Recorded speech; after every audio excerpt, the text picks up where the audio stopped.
Got it. तो प्यारे बच्चों, बेटा बहुत सारे डिफरेंट टाइप्स के पॉलिनेशन के बारे में मैंने आपसे बात की थी इन लास्ट क्लास।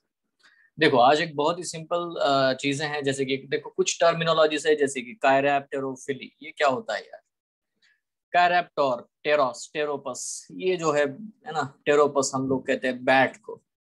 तो बेटा जो भी बैट पॉलिनेटेड प्लांट्स होते हैं उनको हम लोग कहते हैं डेफिनेटली बेटा, है ना, that is called as what, the chiropterophilous plant, या तो उस प्रोसेस को हम लोग कहते हैं कायरैप्टेरोफिली। ये नॉर्मल है। these flowers are very big in size। देखो बैट बहुत बड़ा होता है, and they must have a lot of, है ना, copious amount of nectar, copious nectar। But बेटा एक और चीज होती है कि उनकी बड़ी ही मतलब बैड ऑर्डर, है ना, बहुत ही गंदा सा उनका स्मेल आएगा। और आपको ये पता होना चाहिए यार, ऐसे प्लांट मतलब ऐसा जो एनिमल है, इसको तो बेटा दिखाई नहीं देता रात में, तो ये ऑर्डर के सहारे ही वहां तक पहुंचते हैं, ये बात समझो, है ना। ये तो साउंड के थ्रू तरफ जाते हैं डेफिनेटली, बट डेफिनेटली बेटा यहाँ पे ना साउंड यूज कर रहे हैं और ना ही विजन यूज किया जाता है। यहाँ पे ऑर्डर जो है उसको यूज किया जाता है, they will move toward the order. ठीक है। देखो एंथोसेफेलस कदम्बा, कदम प्लांट जिसको कहते हैं, या बाहुनिया, या केजीलिया प्लांट, है ना, सॉसेज ट्री जिसको कहते हैं, या एडनसोनिया, मूसा, बनाना, ठीक है, केला। तो ये जो होते हैं, ये सारे प्लांट्स बेटा, है ना, ऐसे प्लांट है जो कि बैट से पॉलिनेट किए जाते हैं। इसके बाद एक और टर्मिनोलॉजी बेटा, मिरमैकोफिली। मिरमैको का मतलब होता है ant, study of ant is the myrmecology. So this pollination brings about by the termites and ants. ठीक है। तो एंट्स और टर्माइट्स अगर ये करते हैं तो फॉर एग्जाम्पल, हाँ बोलिए तारिक, बोलिए। सर ये फाउंडेशन बिल्डर 2 का भी है लेक्चर?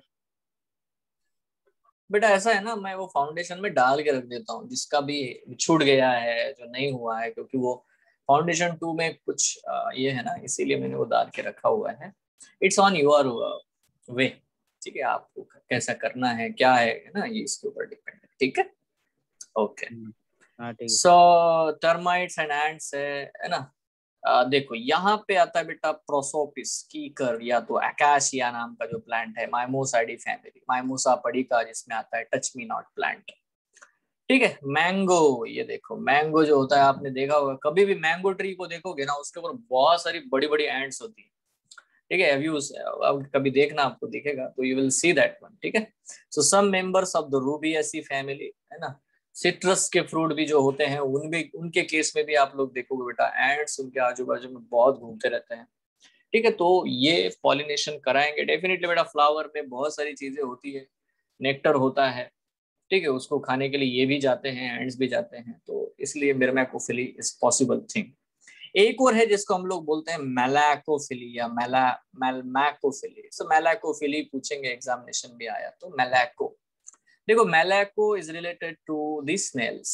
तो किसी किसी प्लांट में बेटा स्नेल्स के थ्रू भी पॉलिनेशन होता है। एग्जाम्पल एस्पिडिस्ट्रा लूरिडा, ये देखो क्राइसैंथेमम जिसको हम शेवंती कहते हैं। ठीक है। उसमें बेटा स्नेल्स के थ्रू जो बहुत छोटे होते हैं पौधे, जिनके फ्लावर्स हैवी होते हैं और झुक जाते हैं नीचे, ठीक है, तो उनके केस में बेटा आपको स्नेल से पॉलिनेशन देखने को मिलेगा। सो ये है बेटा बहुत सारे। और एक एक और चीज है यहाँ पे, देखो आपने ऑर्निथो देखा है ना, वैसे मैं यहाँ पे एक चीज लिख देता हूँ, यहाँ पे मेंशन है क्या, नहीं है, चलो लिख लेते हैं। देखो यहाँ पे मैं एक और टर्मिनोलॉजी लिखता हूँ, that is called as what, the ophiophily, you know, ophiophily.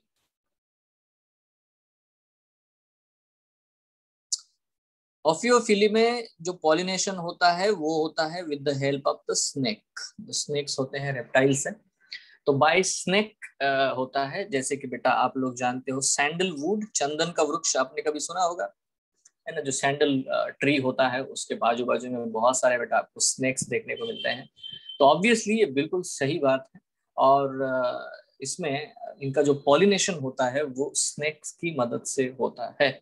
ठीक है। तो ऐसे बहुत सारे, जैसे कि देखो एरिथ्रीना, कोरल ट्री है ना, plant visited by the crows and squirrels, तो ये भी होता है, एनिमल्स करते हैं। यहाँ देखो है ना, ओफियोफिली है, ठीक है। सो ओफियोफिली है ना, एरिस्मिया द कोबरा प्लांट बोलते हैं, pollination by the snake, snake से होता है, और ये अलग प्लांट है, ठीक है। सैंडलवुड भी है बेटा, उसमें भी ये होता है। Night flowering plants are pollinated by moths, ये मैंने आपको लास्ट क्लास में बताया था, है ना। दे आर हाईली सेंटेड, बढ़िया ही बढ़िया मस्त फ्लेवर होता है अलग अलग उनके सेंट्स का, ठीक है। So their flowers are generally white coloured, ये देखो है ना, night flowered plants are generally white coloured, है ना। ऑर्किड्स जो होते हैं है ना, are pollinated by the wasp and snails. तो बेटा ये वैस्प वाली केस हम लोगों ने सुडो कॉपुलेशन वाली लास्ट क्लास में पढ़ी थी, ऑफिरस की, है ना, ऑफिरस और कोल्पा, कोल्पा वैस्प की, ठीक है। Favourite colour of the honey बीज इज येलो, ये मैंने लास्ट क्लास में आपको बताया था कि येलो कलर बहुत ही फेवरेट होता है हनी बीज के लिए, और वो इसीलिए, but they are blind to the red colour, और ये बात मैंने बता दी कि जो रेड कलर के फ्लावर्स होते हैं उनका पॉलिनेशन ज्यादा करके बर्ड्स करते हैं, ठीक है। बर्ड्स पॉलिनेटेड प्लांट्स है ना, तो बेटा डेफिनेटली रेड फ्लावर होते हैं। Large animals such as primates, lemurs, arboreal मतलब पेड़ों पे चढ़ने वाले, ट्री ड्वेलिंग रोडेंट्स, और इवन रेप्टाइल्स है ना, लिजर्ड है ना, gecko lizards and the garden lizard have also been reported. देखो यहाँ पे ये बात आपको समझना है कि कोई भी एनिमल जो एक प्लांट से दूसरे प्लांट में कनेक्ट करेगा, जाएगा, घूमेगा, तो उसमें पॉसिबिलिटी बनती है। इवन ह्यूमन बीइंग्स, हम लोग भी तो पॉलिनेशन कराते हैं, बट हम जो पॉलिनेशन करते हैं उसको हम आर्टिफिशियल कह देते हैं, क्योंकि जो भी ह्यूमन करेगा वो आर्टिफिशियल है, तो सोच समझ के करेगा, ठीक है। नेचुरल तो उसका होता नहीं है बिहेवियर, सो इसीलिए हम लोग आर्टिफिशियल बात करते हैं। सो ये रहे बेटा बहुत सारे एग्जाम्पल, है ना, एनिमोफिली, हाइड्रोफिली एंड एंटमोफिली, उसके बाद ophiophily, ornithophily, chiropterophily, and then myrmecophily, malacophily, ठीक है।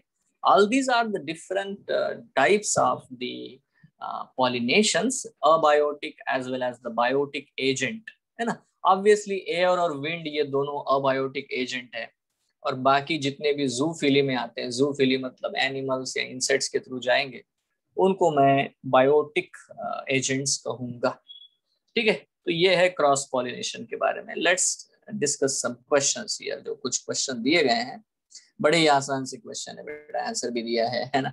When pollen grains of a flower are transferred to the stigma of another flower on different plant, एक ही प्लांट नहीं है, द प्रोसेस इज कॉल्ड, है ना, इसको हम बोलते हैं जीनोगैमी, क्रॉस पॉलिनेशन बोलते हैं बेटा इसको, है ना। अब मैं यहाँ पे प्यारे बच्चों एक पॉइंट आपको क्लियर कर देता हूँ। पॉइंट क्या है, ध्यान से सुनो। अभी जो क्रॉस पॉलिनेशन वर्ड यूज किया है ना, इसमें एक और बात आती है जीनोगैमी के अलावा, जिसको हम लोग बोलते हैं hybridization, this is the hybridization, ठीक है। हाइब्रिडाइजेशन का मतलब क्या है, देखो अगर एक स्पीसीज है, सिंगल स्पीसीज, तो एक ही स्पीसीज में जो भी मेल और फीमेल प्लांट के बीच में क्रॉस पॉलिनेशन होगा उसको मैं जीनोगैमी कहता हूँ, ठीक है। या विद इन अ वेराइटी अगर होता है, एक single variety of a species इसमें होता है, तो उसे भी मैं जीनोगैमी कहता हूँ। बट अगर कभी है ना विद इन अ स्पीसीज हो, या है ना मतलब एक स्पीसीज, दो स्पीसीज के बीच में क्रॉस पॉलिनेशन होगा, या तो बेटा दो अलग अलग जीनस उठा करके उनके बीच में क्रॉस पॉलिनेशन किया जाएगा, ये आर्टिफिशियली होता है, और इसी को हम लोग हाइब्रिडाइजेशन कहते हैं। मतलब देखो दोनों ही क्रॉस पॉलिनेशन है। जीनोगैमी एक नेचुरल क्रॉस पॉलिनेशन है जो विद इन अ स्पीसीज होता है या विद इन अ वैरायटी होता है, ठीक है। बट हाइब्रिडाइजेशन ये क्रॉस ब्रीडिंग है बेटा, जिसमें हम कहेंगे कि दो अलग अलग स्पीसीज को हम लोग ह्यूमन बीइंग्स कराते हैं आर्टिफिशियली। ये फर्क है जीनोगैमी में और हाइब्रिडाइजेशन में। I hope it is very clear to you. Yes, now when anther and stigma mature at the same time it is called as, क्या बोलते हैं उसको हम लोग, उसे हम लोग कहते हैं होमोगेमी, है ना। और अगर वो अलग अलग टाइम पे मैच्योर होते हैं तो उसको हम लोग क्या बोलते हैं, डाइकोगेमी। दोनों ही वर्ड बेटा हमने लास्ट क्लास में पढ़े थे, ठीक है। होमोगेमी मतलब सेम टाइम पे अगर वो मैच्योरिटी दिखाते हैं तो that is the homogamy, and अगर डिफरेंट टाइप पे मैच्योरिटी, जिसमें प्रोटेंड्री और प्रोटोगाइनी, ये दो अलग अलग टाइप हमने डाइकोगैमी में देखे थे, जो कि क्रॉस पॉलिनेशन को प्रमोट करते हैं। ठीक है, that's it, very simple. Now यहाँ पे कुछ बेसिक सिंपल क्वेश्चन आए हैं। सेल्फ पॉलिनेशन का मतलब क्या है, ये पूछा गया है।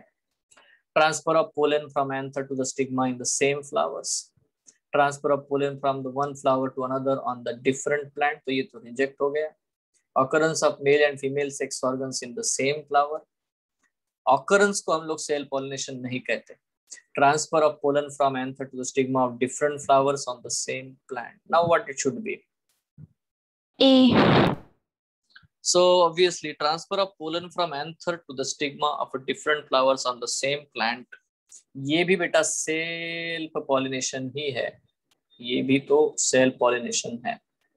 और transfer of pollen from anther to the stigma in the same flower, ये भी बेटा सेल्फ पॉलिनेशन है, दोनों ही सेल्फ पॉलिनेशन है। ठीक है, देखो ऑप्शंस तो नहीं होने चाहिए थे दोनों, बट अगर एक साथ दोनों दिए हैं तो क्योंकि ये 100% गारंटी के साथ में हो सकता है। अगर क्लिस्टोगैमी होती है तो इसी को हम लोग सही मायने में ऑटोगैमी कहते हैं।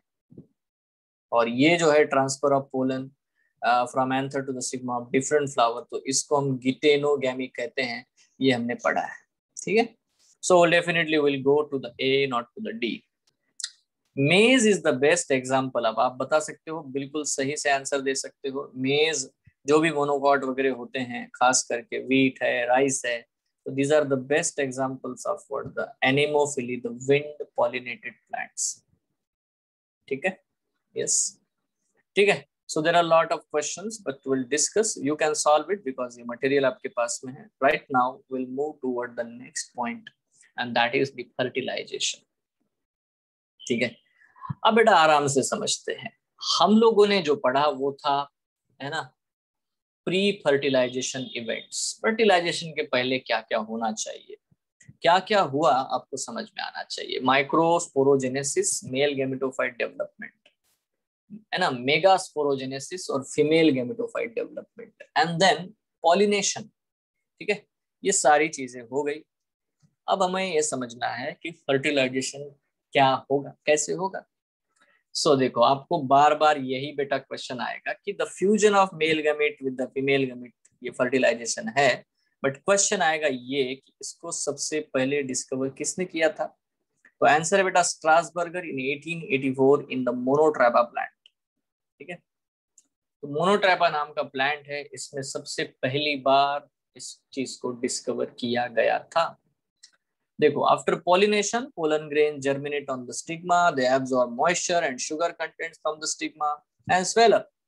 The intine of the pollen grain grows out through the any one germinal pore of the exine in the form of the tube-like outgrowth and is called as a pollen tube. And one pollen tube develops in a capsula, and most of the angiosperm is called as a monosiphonous condition. But more than one pollen tube develops in the Malvaceae and Cucurbitaceae family. It is called as a polysiphonous condition. और ये बहुत आसान चीज है, बहुत आसान। ठीक है, इसमें बेटा दो मेल गैमेट बनेंगे आफ्टर द थर्ड डिवीजन, है ना, एंड वो दोनों ही नॉन मोटाइल होंगे। ऑब्वियस है ना। देखो यहाँ पे एक पॉइंट दिया गया है, boron and calcium ions, mainly boron, are essential for the growth of the pollen tube. अब ये पॉइंट आपके मिनरल न्यूट्रिशन चैप्टर में दिया गया है 11th के। बोरॉन जब आप पढ़ोगे ना तो उसमें लिखा हुआ है कि boron is essential for the development of the pollen tube. Yes, ऐसा लिखा है उधर आपके 11th चैप्टर में, 11th के एनसीईआरटी में। सो बी केयरफुल अबाउट दिस। देखो यहाँ पे बेस्ट टेम्परेचर वगैरह दिया है, बट देखो ऐसा कुछ जनरलाइज हम लोग नहीं कर सकते क्योंकि बहुत सारे अलग अलग टेम्परेचर रेंज में बेटा बहुत सारे एंजियोस्पर्म रहते हैं। So anyway there is a range of temperature, है ना, एक ऑप्टिमम टेम्परेचर इन्होंने सजेस्ट किया है, वो है 20 to 30 degree Celsius for the best pollen tube growth germination. ठीक है, देखो अपाइकल ग्रोथ होती है क्योंकि उसका हमेशा टिप ही मूव करता रहता है, ग्रोथ करता रहता है टूवर्ड द केमिकल स्टिमुलस, और इसीलिए इस मूवमेंट को हम लोग केमोट्रोपिक मूवमेंट कहते हैं। नाउ मैं यहाँ पे पहला तो क्वेश्चन पूछूंगा कि ब्रायोफाइट में मेल गैमेट का मूवमेंट कैसा होता है, तो इसका आंसर भी दूंगा। उसका आंसर है बेटा केमोटैक्टिक मूवमेंट होता है। ब्रायोफाइट में कैसा मूवमेंट होता है?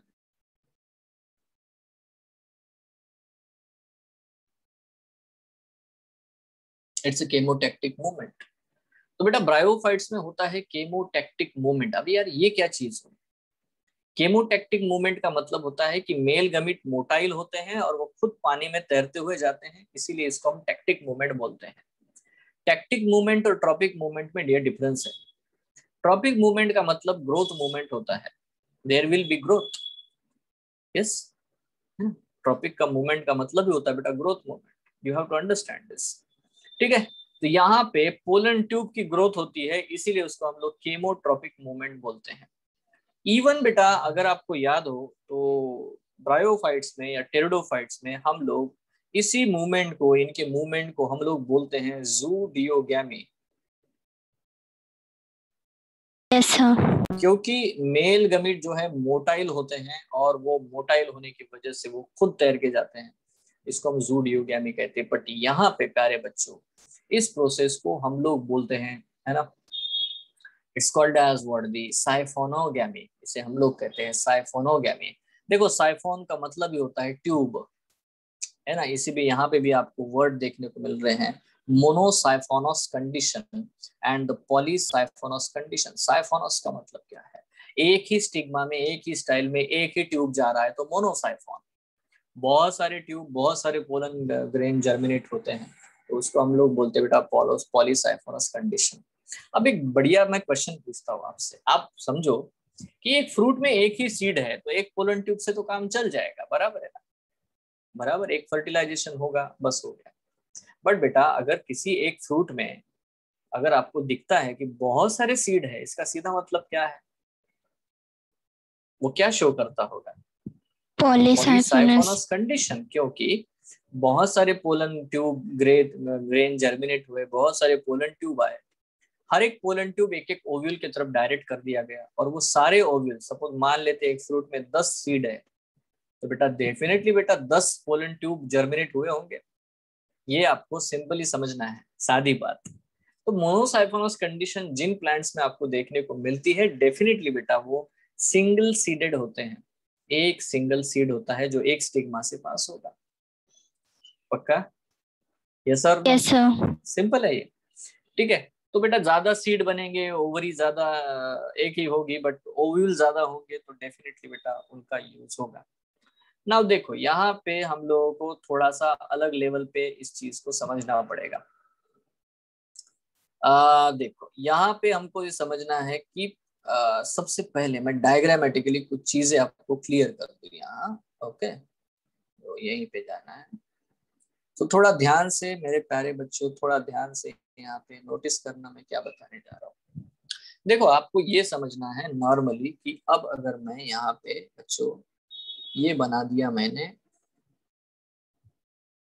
स्टिग्मा, ये है स्टाइल, और ये है बेटा ओवरी।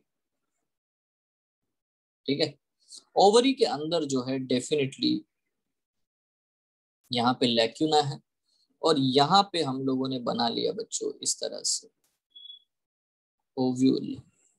ठीक है, ये बन गया ओव्यूल। ओव्यूल के अंदर न्यूसेलस है ना, इंटेगुमेंट है, और यहाँ पे है एम्ब्रियो सैक। और इस एम्ब्रियो सैक के अंदर है ना, यहाँ पे बेटा एम्ब्रियो सैक के अंदर प्रेजेंट है ना, यहाँ पे है बच्चों एक cell. Now understand this, it's very, you have to very clearly understand that कि हमें मेल गमिट को वो जो लाल कलर का डॉट हमें दिखाई दे रहा है वहां तक पहुंचाना है। बट प्रॉब्लम ये है कि वो डायरेक्टली तो जा नहीं सकता, क्योंकि पोलन ग्रेन गिरेगा यहाँ पे, pollen grain will be here. ठीक है, पोलन ग्रेन गिरेगा बिल्कुल स्टिग्मा के ऊपर। अब मैं थोड़ी सी आपको सादी बातें बता देता हूँ। जब भी हम लोग पोलन ग्रेन का स्ट्रक्चर समझते हैं, देखो ये है उसका इंटाइन, और इस एंटाइन के ऊपर मेरे प्यारे बच्चों उसके ऊपर होता है इस तरह से, मान लेते हैं ये है एक्साइन। ठीक है, so this is the exine and और इंटाइन है, हमें दिखाई दे रहा है। आपको दिख रहा होगा बेटा तीन तीन जर्म पोर है उसमें, मतलब ये इंटाइन कहीं से भी बाहर ग्रो हो सकता है ना, किसी भी डायरेक्शन से। इस साइड से भी ट्यूब निकल सकता है, इस साइड से भी ट्यूब निकल सकता है, इस पोर से भी ट्यूब निकल सकता है, सही बात। बट ट्यूब निकलेगा क्यों, ये क्वेश्चन है। एक और पॉइंट है कि जो सेल आया है इसमें एक बहुत बड़ा सा न्यूक्लियस है, जिसको हम लोग क्या बोलते हैं बेटा, ट्यूब न्यूक्लियस या वेजिटेटिव न्यूक्लियस, वेजिटेटिव सेल का। और तो और इसके अंदर है ना इस तरह से जनरेटिव सेल भी प्रेजेंट है, जनरेटिव सेल। नाउ अंडरस्टैंड, ये सारा पोलन ग्रेन है, बट इसमें एक चीज आपको नोटिस क्या करनी है, इसमें वैक्यूल नहीं है, ये ड्राई है अंदर से, है ना। इसका साइटोप्लाज्म बहुत ही ज्यादा डेंस है। सो बेस्ट चीज आपको नेक्स्ट नोट करनी है कि इट इज है ना डेंस साइटोप्लाज्म।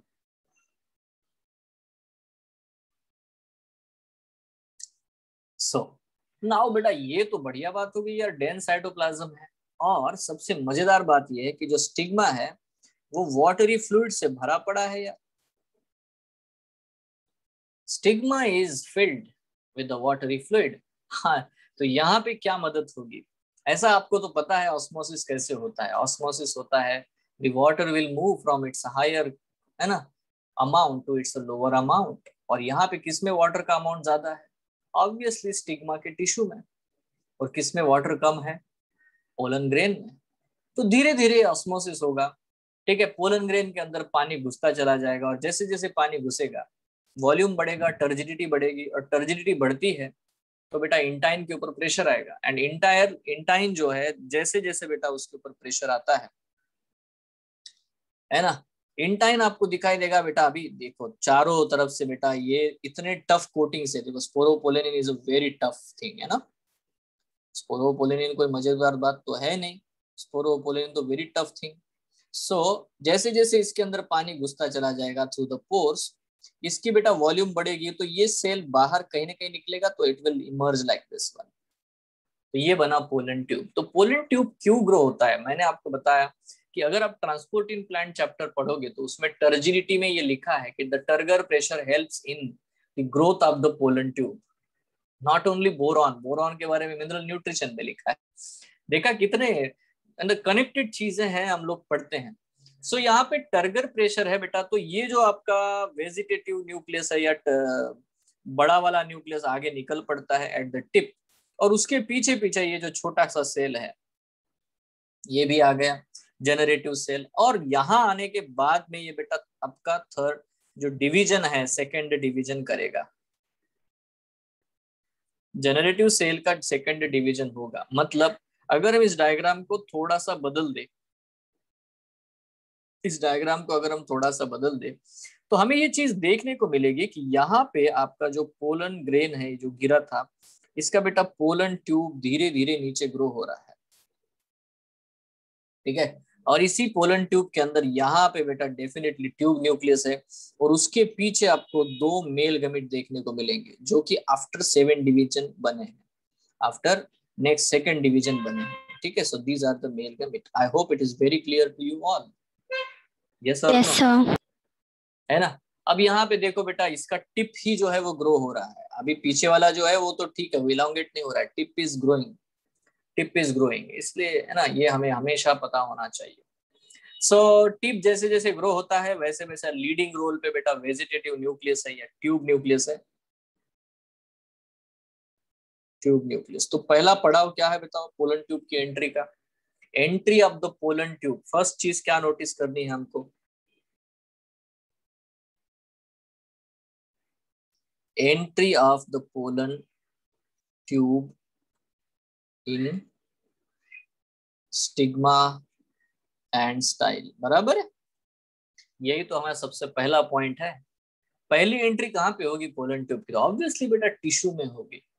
अब मैं एक और चीज बता के रखता हूँ कि देखो ऐसा होता है कि जहां से पोलन ट्यूब गुजरता है, ट्रांसफर होता है, ट्रांसमिट होता है, वहां पे है ना बहुत बार होता है सॉलिड टिश्यू, तो वो डाइजेस्ट होना चाहिए।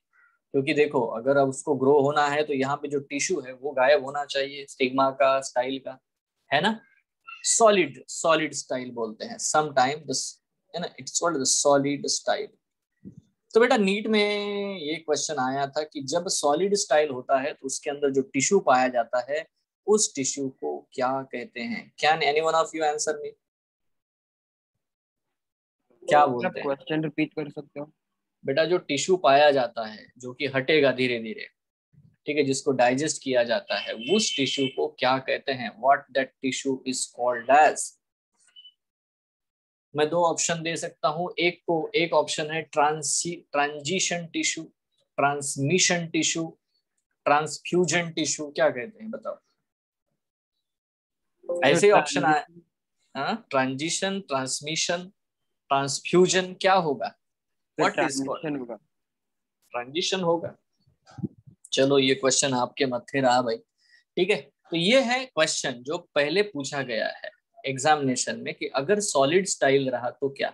बट होता क्या है, बहुत बार है ना, हॉलो होता है, स्टाइल इज हॉलो। मतलब क्या है बेटा?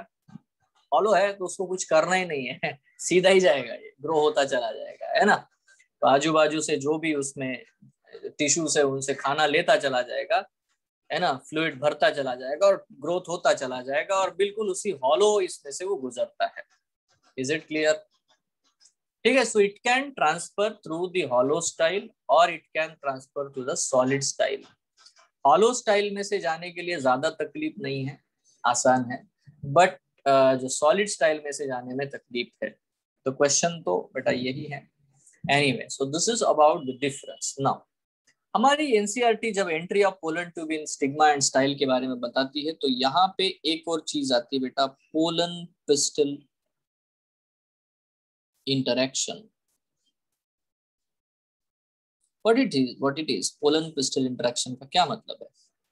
इसका मतलब ये है कि बेटा मैंने जैसे लास्ट क्लास में बताया था, यहाँ रिजेक्शन भी हो सकता था। कौन बेटा एक दूसरे के साथ इंटरेक्ट कर रहा है? तो definitely the chemicals which are present in the pollen, इसके केमिकल्स, और बेटा जो केमिकल स्टाइल और स्टिग्मा में है उनके बीच में बेटा कॉम्पेटिबिलिटी होगी।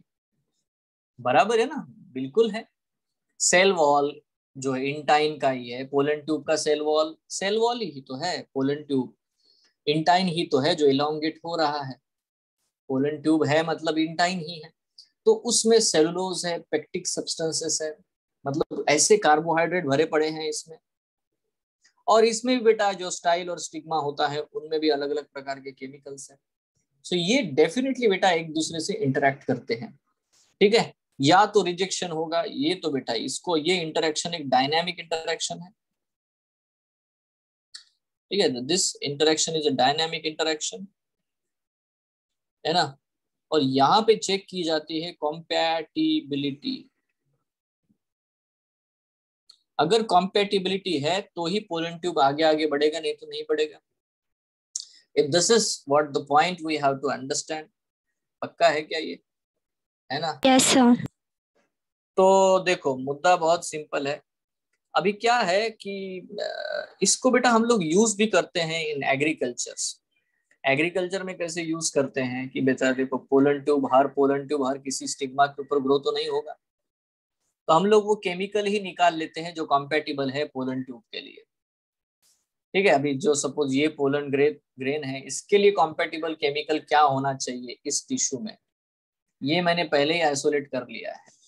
अब मैं चाहता हूं कि ये वाला पोलन ग्रेन जो है जो दूसरे किसी स्पीसीज के ऊपर ग्रो हो जाए, तो मैं क्या करता हूँ, पहले स्टाइल में इंजेक्ट कर दूंगा वो केमिकल्स। कितने लोगों को समझ में आया मैंने क्या बताया? How we are using the techniques, you know. मैंने क्या किया, केमिकल आइसोलेशंस किए और वो सारे केमिकल्स, कॉम्पेटिबल केमिकल्स बेटा दूसरे किसी स्पीसीज में डाल के रख दिए स्टाइल स्टिग्मा में। तो होगा क्या, देयर विल बी अनकॉम्पेटिबिलिटी, पहले से ही रेडी है। बस पोलन ग्रेन डाल देंगे तो पोलन ग्रेन को लगा अपना एरिया, ग्रो होते जाओ, so that it will grow, it can't stop. Correct? Yes sir.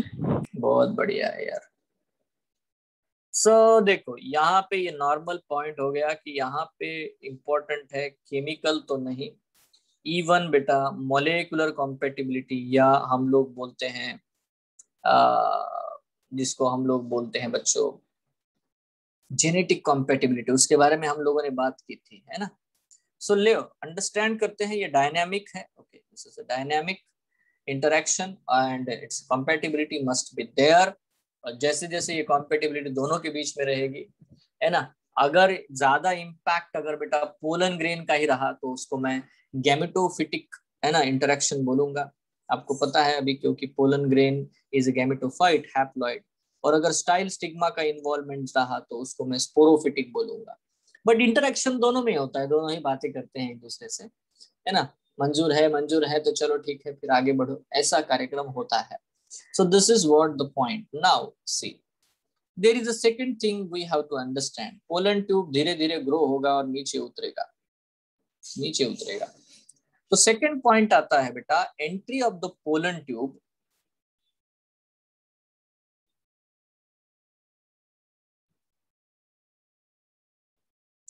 Entry of pollen tube in ovule.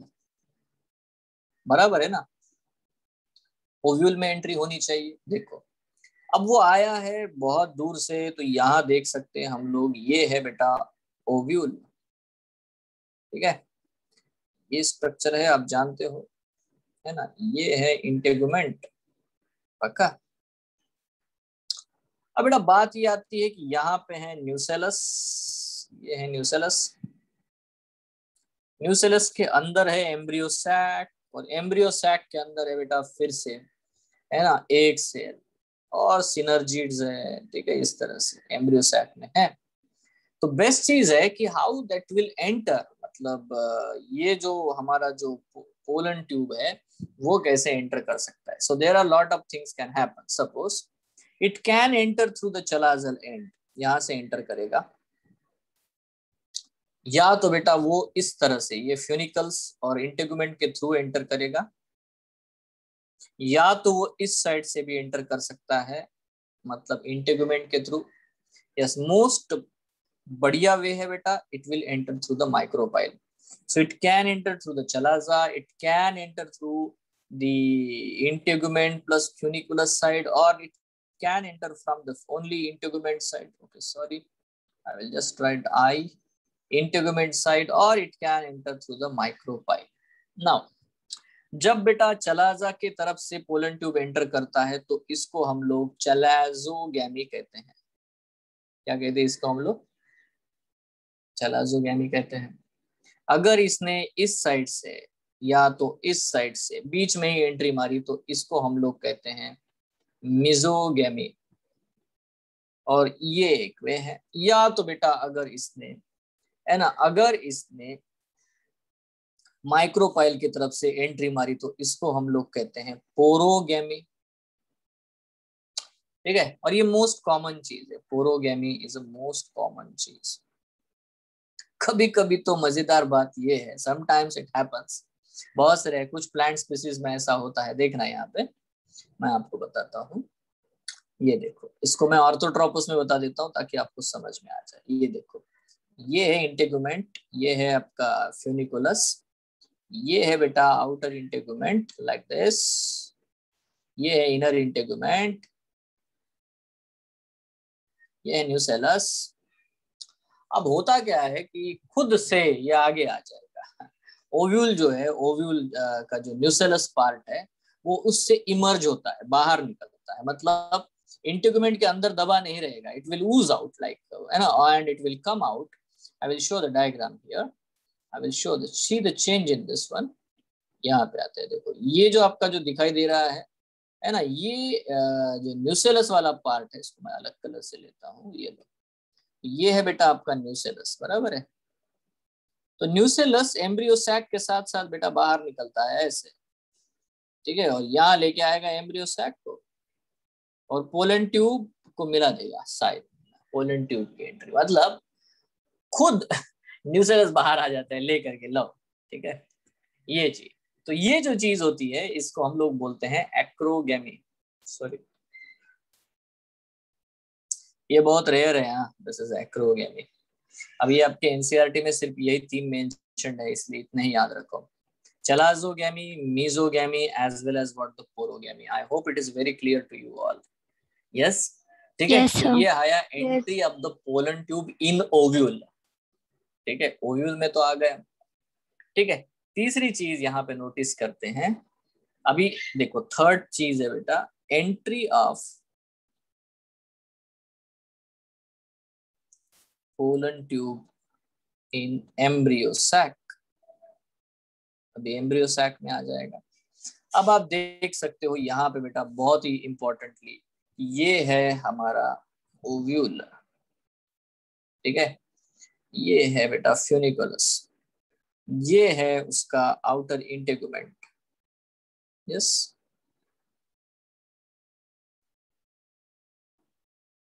ठीक है, ये है बच्चों इनर इंटेगुमेंट वाला एरिया और ये है न्यूसेलस, इनर इंटेगुमेंट, ठीक है। अब ऑब्वियसली यहाँ पे बेटा एक बड़ी सी चीज है जिसको हम लोग बोलते हैं, ये है embryo sac. So this is embryo sac जो कि न्यूसेलस के अंदर है ना। अब ये न्यूसेलस के अंदर जो एम्ब्रियो सैक है, इसके पहले फर्स्ट फेज में बेटा यहाँ पे 2 सेल प्रेजेंट है, इन दोनों को हम सिनर्जिड बोलते हैं, और इनके ही लगे लग बेटा यहाँ पे जो सेल है, मेन सेल हमारा जो है ये है एक सेल, ठीक है। हाँ, इधर कुछ और सेल है जिनको हम लोग कहते हैं this cell is there, you know, this are the brown cells, this are okay, this are the antipodal cells, और यहाँ पे है बच्चों 2 nucleus, polar nuclei. Yes sir. अब मजेदार बात यह है कि पोलन ट्यूब की एंट्री सपोज मान लेते हैं चलाजोगैमी से हुई, पोरोगैमी से हुई तो कोई टेंशन ही नहीं है। पोरोगैमी से अगर एंट्री आती है तो मान ले यहाँ से एंट्री हुई तो सीधा ही बेटा माइक्रोपाइल के पास पहुंचा, कोई प्रॉब्लम है? पोरोगैमी समझ में आया ना, माइक्रोपाइल से आया ना यार, माइक्रोपाइल से आया तो कोई प्रॉब्लम ही नहीं है, तो पोरोगैमी इज ओके। नाउ अंडरस्टैंड, अगर चलाजोगैमी होती है तो क्या होता है? बड़ी मजेदार बात यह है कि चलाजोगैमी हुई, ये अंदर घुसा, बट ये अंदर घुसने के बाद में, इधर से घुसने के बाद पूरा गोल घूम के बराबर बेटा एक सेल के पास ही आएगा पोलन ट्यूब। आया क्या समझ में? Entry in the ovule is can be chalazogamy, can be mesogamy, can be porogamy, but entry in the embryo sac is always from the micropylar end. Clear है क्या? This Yes, sir. यहाँ से entry मारी इसने, बराबर, पहले तो entry यहाँ से मारी, अभी यहाँ से आने के बाद में इधर गोल घूम के बराबर यहीं पे आता है, यहीं पे आया। That's it. It's very simple. ठीक है, तो चाहे मिजोगैमी हो चाहे कुछ भी हो, जब भी एम्ब्रियो सैक में एंट्री करनी हो, it is always from the micropylar and, because जहां एक एपैरेटस है वहीं आएगा ना यार, है ना। कहीं दूसरी जगह पे मेल गैमेट को छोड़ के आ गया, बेचारे तड़प रहे, पता नहीं कहाँ जाना है, ऐसा नहीं होगा, रास्ते पे नहीं छोड़ते। यस सर, पोलन ट्यूब पूरा पहुंचा की मानेगा, करेक्ट है। Yes, very simple. नाउ यहाँ पे बात करते हैं, ये वहां पे क्यों पहुंचते हैं? क्वेश्चन ये है ना, वहां पे क्यों पहुंचते हैं? क्योंकि सिनर्जिड्स उनको अट्रैक्ट करते हैं, भैया हमारे पास ही आओ। तो if will draw the synergid, synergid को थोड़ा बड़ा करके देखें आप लोग, तो ये जो आगे जो सिनर्जिड सेल होते हैं ये होते हैं इस तरह से बेटा, ये है सिनर्जिड। अगर आप सिनर्जिड को देखोगे तो इस तरह से वेवी अपीयरेंस है, इसको हम लोग बोलते बेटा फिलीफॉर्म apparatus। और ये फिलीफॉर्म apparatus डेफिनेटली बेटा फिंगर लाइक प्रोजेक्शंस वाला है। तो what it is doing, it is increasing the surface area,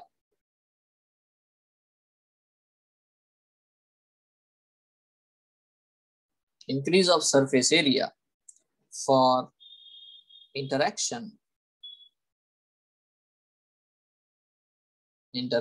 with the pollen tube,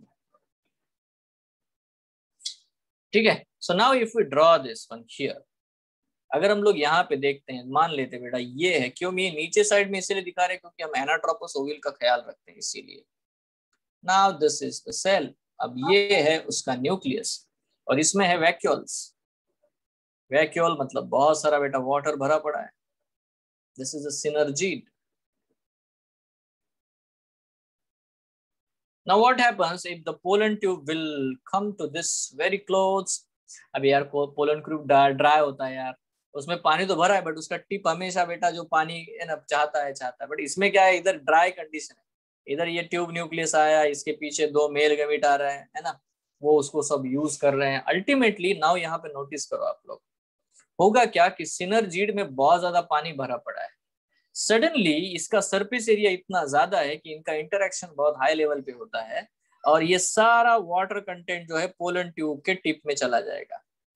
so what happens, immediately the pollen tube will swell, pollen tube tip will swell, इतना swell हो जाएगा कि it will burst open. Now this is very important, it will burst open, है ना. और जब ये burst open होगा उस समय बेटा ये जो है tube nucleus will degenerate. I will write down, यहाँ पे है ट्यूब न्यूक्लियस, उसका कुछ नहीं होगा, यहाँ पे लिख देता हूँ, ट्यूब न्यूक्लियस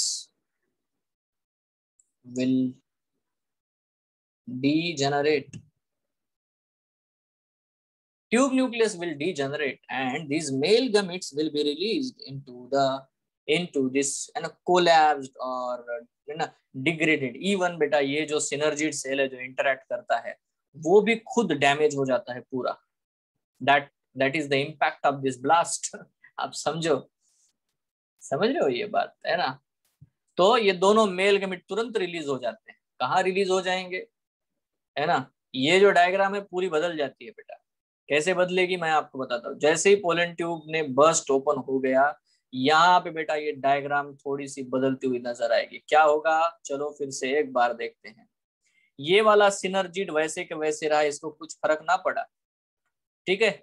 बट ये वाला एक सेल है यहाँ पे वेटिंग पोजीशन पे, मुझे मेल गैमेट चाहिए. और ये वाला जो सिनर्जिड है जो साइड में जो था बेटा, ये सिनर्जिड पूरी तरह से उसका पानी निकल गया है, टोटली वाटर लॉस हो चुका है. तो ये हो जाता है सबसे पहले डिजेनरेट.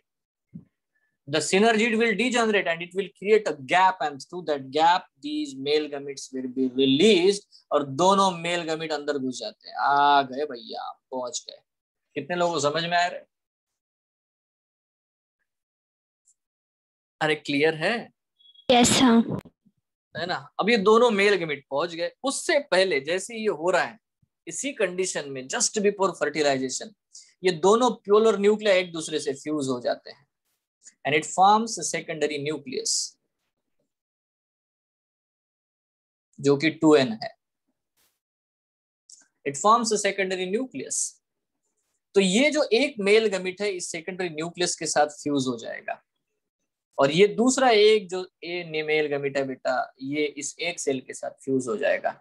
मतलब यहाँ पे दो चीजें होंगी. एक होगा बेटा ट्रिपल फ्यूजन और एक होगा बेटा syngamy. Now it's, I hope it's everything is very clear to you. पहले Yes, sir. सिग्मा में एंट्री, फिर स्टाइल में एंट्री. स्टाइल का क्वेश्चन आएगा सॉलिड है तो क्या, ठीक है. फिर आता है बेटा ओव्यूल में एंट्री. ओव्यूल में क्वेश्चन आएगा कौन सा गैमी है, चलाजोगैमी, मीजोगैमी या फोरोगैमी. एक्रोगैमी वगैरह नहीं पूछेंगे, आपको पता होना चाहिए, मैंने बता दिया. फिर आता है एंट्री इनटू द ओव्यूल के बाद में entry in the embryo sac.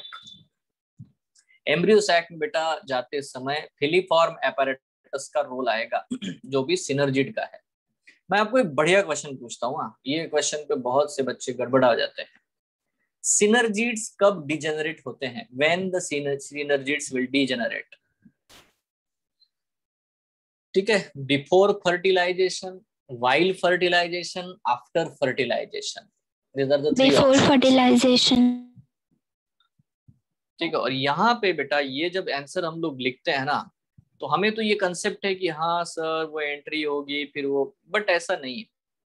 Answer हमें लिखना पड़ता है आफ्टर फर्टिलाइजेशन, क्योंकि अगर आप अच्छे से नोटिस करो तो एक सिनर्जिड कोलैप्स हुआ है, ठीक है, वो डिजेनरेट होने की राह पे है, बट दूसरा अभी भी इंटैक्ट बैठा हुआ है. दिख रहा है क्या आपको?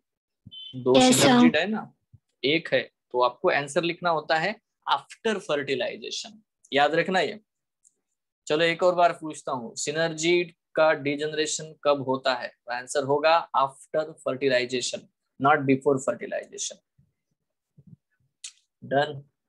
और ये सेकेंडरी sir. न्यूक्लियस कब बनता है? सेकेंडरी न्यूक्लियस कब बनता है ये क्वेश्चन आता है. तो आंसर आता है just before the fertilization secondary nucleus is formed by the fusion of two polar nuclei. ये भी एक क्वेश्चन है. एक क्वेश्चन ये पूछते हैं कि how many nucleus take part in the double fertilization? Answer है 5. ठीक है.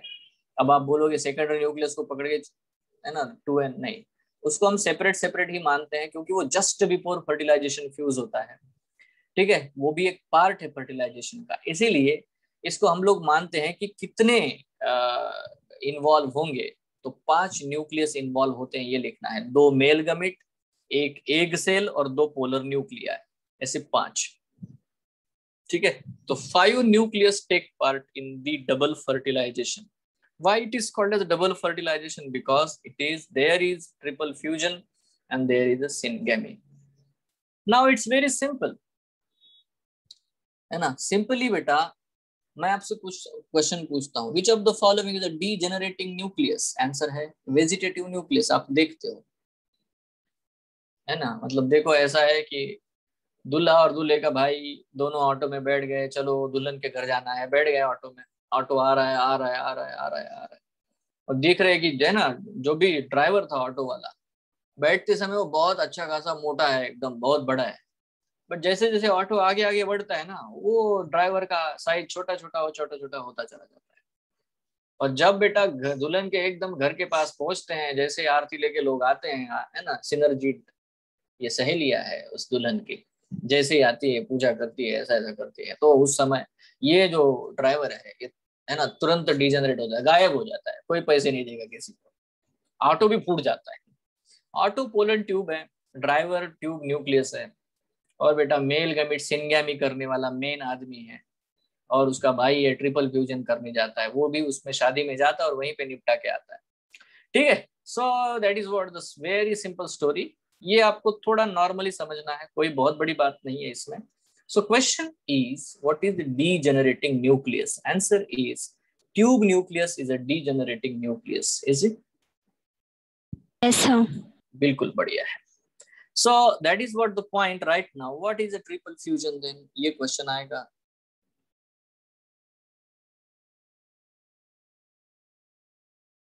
ट्रिपल फ्यूजन का मतलब क्या है? ट्रिपल फ्यूजन का सीधा मतलब होता है कि जब सेकेंडरी न्यूक्लियस जो कि बन चुका है, जो कि n+n हम लोग इसीलिए लिखते हैं क्योंकि दिखाना है, क्योंकि वो पोलर न्यूक्लियर है, combines with the one male gamete जो कि n है, तो हमें मिलता है सेकेंडरी न्यूक्लियस से और मेल गैमेट से हमें मिलता है प्राइमरी एंडोस्पर्म न्यूक्लियस, ठीक है। ये होगा triploid. This is a triploid 3n, primary endosperm nucleus, ठीक है। जिस सेल में, क्योंकि देखो अगर हम लोग इसको ऐसे लिखे ना तो ये बनेगा, या तो हम लोग बोलेंगे सेंट्रल सेल, सेंट्रल सेल, क्योंकि देखो आपको समझना है प्यारे बच्चों, ये वाला जो पर्पल कलर का सेल है ना, यही सेंट्रल सेल है। मैंने आपको ये लास्ट, है ना, जब डायग्राम बताया था ओव्यूल का, तब बताया था, यही सेंट्रल सेल है, क्योंकि ये न्यूक्लियस है, न्यूक्लियस है, न्यूक्लियस है तो सेल कौन है? तो ये central cell is the cell of the polar nucleus, secondary nucleus. इसीलिए सेंट्रल सेल जो कि n+n है, combines with the male gamete जो कि हैप्लॉइड है, तो क्या बनेगा बेटा? प्राइमरी एंडोस्पर्म सेल बनेगा, PEC, जो कि ट्रिप्लॉइड है। तो बात तो वही है यार, ट्रिपल फ्यूजन में बात तो वही है, चेंज नहीं हुआ। न्यूक्लियस को मैं प्राइमरी एंडोस्पर्म न्यूक्लियस कहता हूँ, सेल को मैं प्राइमरी एंडोस्पर्म सेल कहता हूँ, क्योंकि इससे आगे ट्रिपल फ्यूजन से एक्चुअली बनता क्या है? आगे बनेगा बेटा एंडोस्पर्म, जो मोस्ट प्रोबेबली ट्रिप्लॉइड होगा। डन, ठीक है। Now the second point is, यहाँ पे होता है सिनगैमी, ठीक है। अभी सिनगैमी में डेफिनेटली बेटा एक सेल जो है जो कि हैप्लॉइड है, plus the another mail gamete जो कि हैप्लॉइड ही है, ये दोनों फ्यूज होते हैं, एंड इसको हम सिनगैमी बोलते हैं, और इससे बनता है बच्चों जायगोट, और जायगोट जो कि डिप्लॉइड है। यही जायगोट आगे चल करके सिनगैमी से एक्चुअली बनता है बच्चों एम्ब्रियो, जो कि डिप्लॉइड होता है। कितना आसान है रे।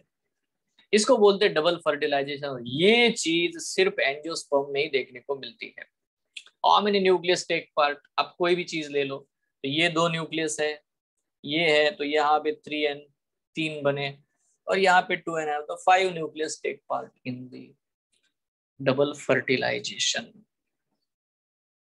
मैं आपको एक सादी और बात बता सकता हूँ। देखो क्या होता है, कभी कभी समटाइम्स इट हैपेंस दैट कि एक से ज्यादा मेल गैमेट आ जाते हैं, दो दो पोलन ट्यूब हो जाते हैं। होता है ऐसे ऐसे, कभी कभी दो ऑटो वाले आ गए कैंडिडेट्स लेके, नहीं ये दुल्हा है, ये दुल्हा है, चलो कोई बात नहीं है, ठीक है, सभी लोग आए, सबकी शादी करा के भेजेंगे। ऐसी कंडीशन बेटा यहाँ पे होती है। क्या होता है, मान लेते हैं कि हम लोग दूसरा कलर ले लेते हैं। देखो एक पोलन ट्यूब है, और उस पोलन ट्यूब में किस वजह से बेटा दो और मेल गैमेट आ गए, मतलब एक्चुअली चार मेल गैमेट आ गए। भाई यहाँ पॉलीस्पर्मी हुई है, समझ रहे हो आप क्या हुआ है यहाँ पे।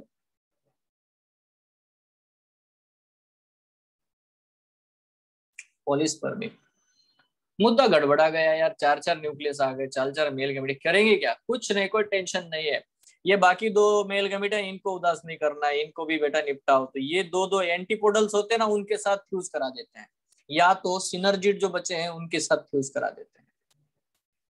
तो यहाँ पे हो सकता है कि एक की जगह पे तीन तीन जायगोट बन जाए, तीन जायगोट बनेंगे, मतलब ये तीन एम्ब्रियो बनेंगे। तो यहाँ से शुरुआत होती है बेटा पॉली एम्ब्रियोनी की,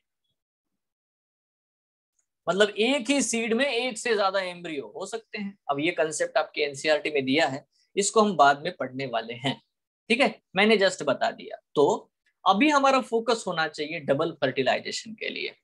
डबल फर्टिलाइजेशन क्लियर है, और जब डबल फर्टिलाइजेशन होगा मेरे प्यारे बच्चे, तो एक सीड में कितना एम्ब्रियो बनेगा, एक ही, one single seed one embryo, mono embryonic seed बनता है, mono embryonic seed normally. But अगर एक सीड में एक से ज्यादा एम्ब्रियो बने तो क्या, सो इसे हम लोग कहते हैं पॉली एम्ब्रियोनी, मतलब बेटा more embryos in a single seed. Even mango में बेटा आपको ये देखने को मिलता है। Are you sure, are you clear, yes कोई सर। कंफ्यूजन है, देखो पूरी प्रोसेस मैंने है ना डायग्राम डायग्राम में खेल खेल में बता दी है, उसमें कोई भी मुश्किल बात बिल्कुल भी नहीं है। Now let's move to your notes, वो बहुत सारी बातें बोलेगा। यहाँ पे एग्जाम्पल दिए हैं, पोरोगैमी कहाँ पे होता है, तो कैप्सेला में होता है, चलाजोमेमी कैजुरिना में होता है, या तो बेतुला या जुगलन्स, बहुत सारे एग्जाम्पल्स दिए हैं। आई डोंट सी कि आपको इतने एग्जाम्पल्स याद भी रखने हैं। मिजोगैमी का एग्जाम्पल दिया है बेटा कुकुरबिटा, और द फ्यूनिकुलस के थ्रू जाएगा, वो होगा पिस्टासिया या पॉपुलस, या तो इंटेगुमेंट से जाता है, मैंने बोला ना कोई भी एक साइड से जाएगा एंट्री करेगा, या तो फ्यूनिकुलस के साइड से जाएगा, फॉर एग्जांपल पिस्टासिया प्लांट में ऐसा होता है। सो ये है entry of the pollen tube in ovule के तीन टाइप, ठीक है।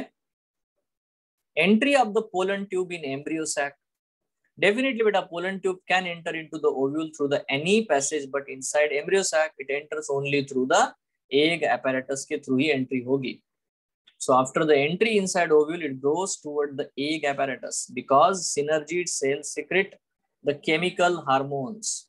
ये फिलीफॉर्म apparatus जो है वो ऐसे हार्मोन्स सिक्रेट करता है जिसकी वजह से पोलन ट्यूब हमेशा सिनर्जिड के तरफ ही ग्रो होगा, ठीक है। यहाँ पे हम लोग लिख के रखते हैं, यहाँ पे हम लोग बोलते हैं ये वाला एसिड,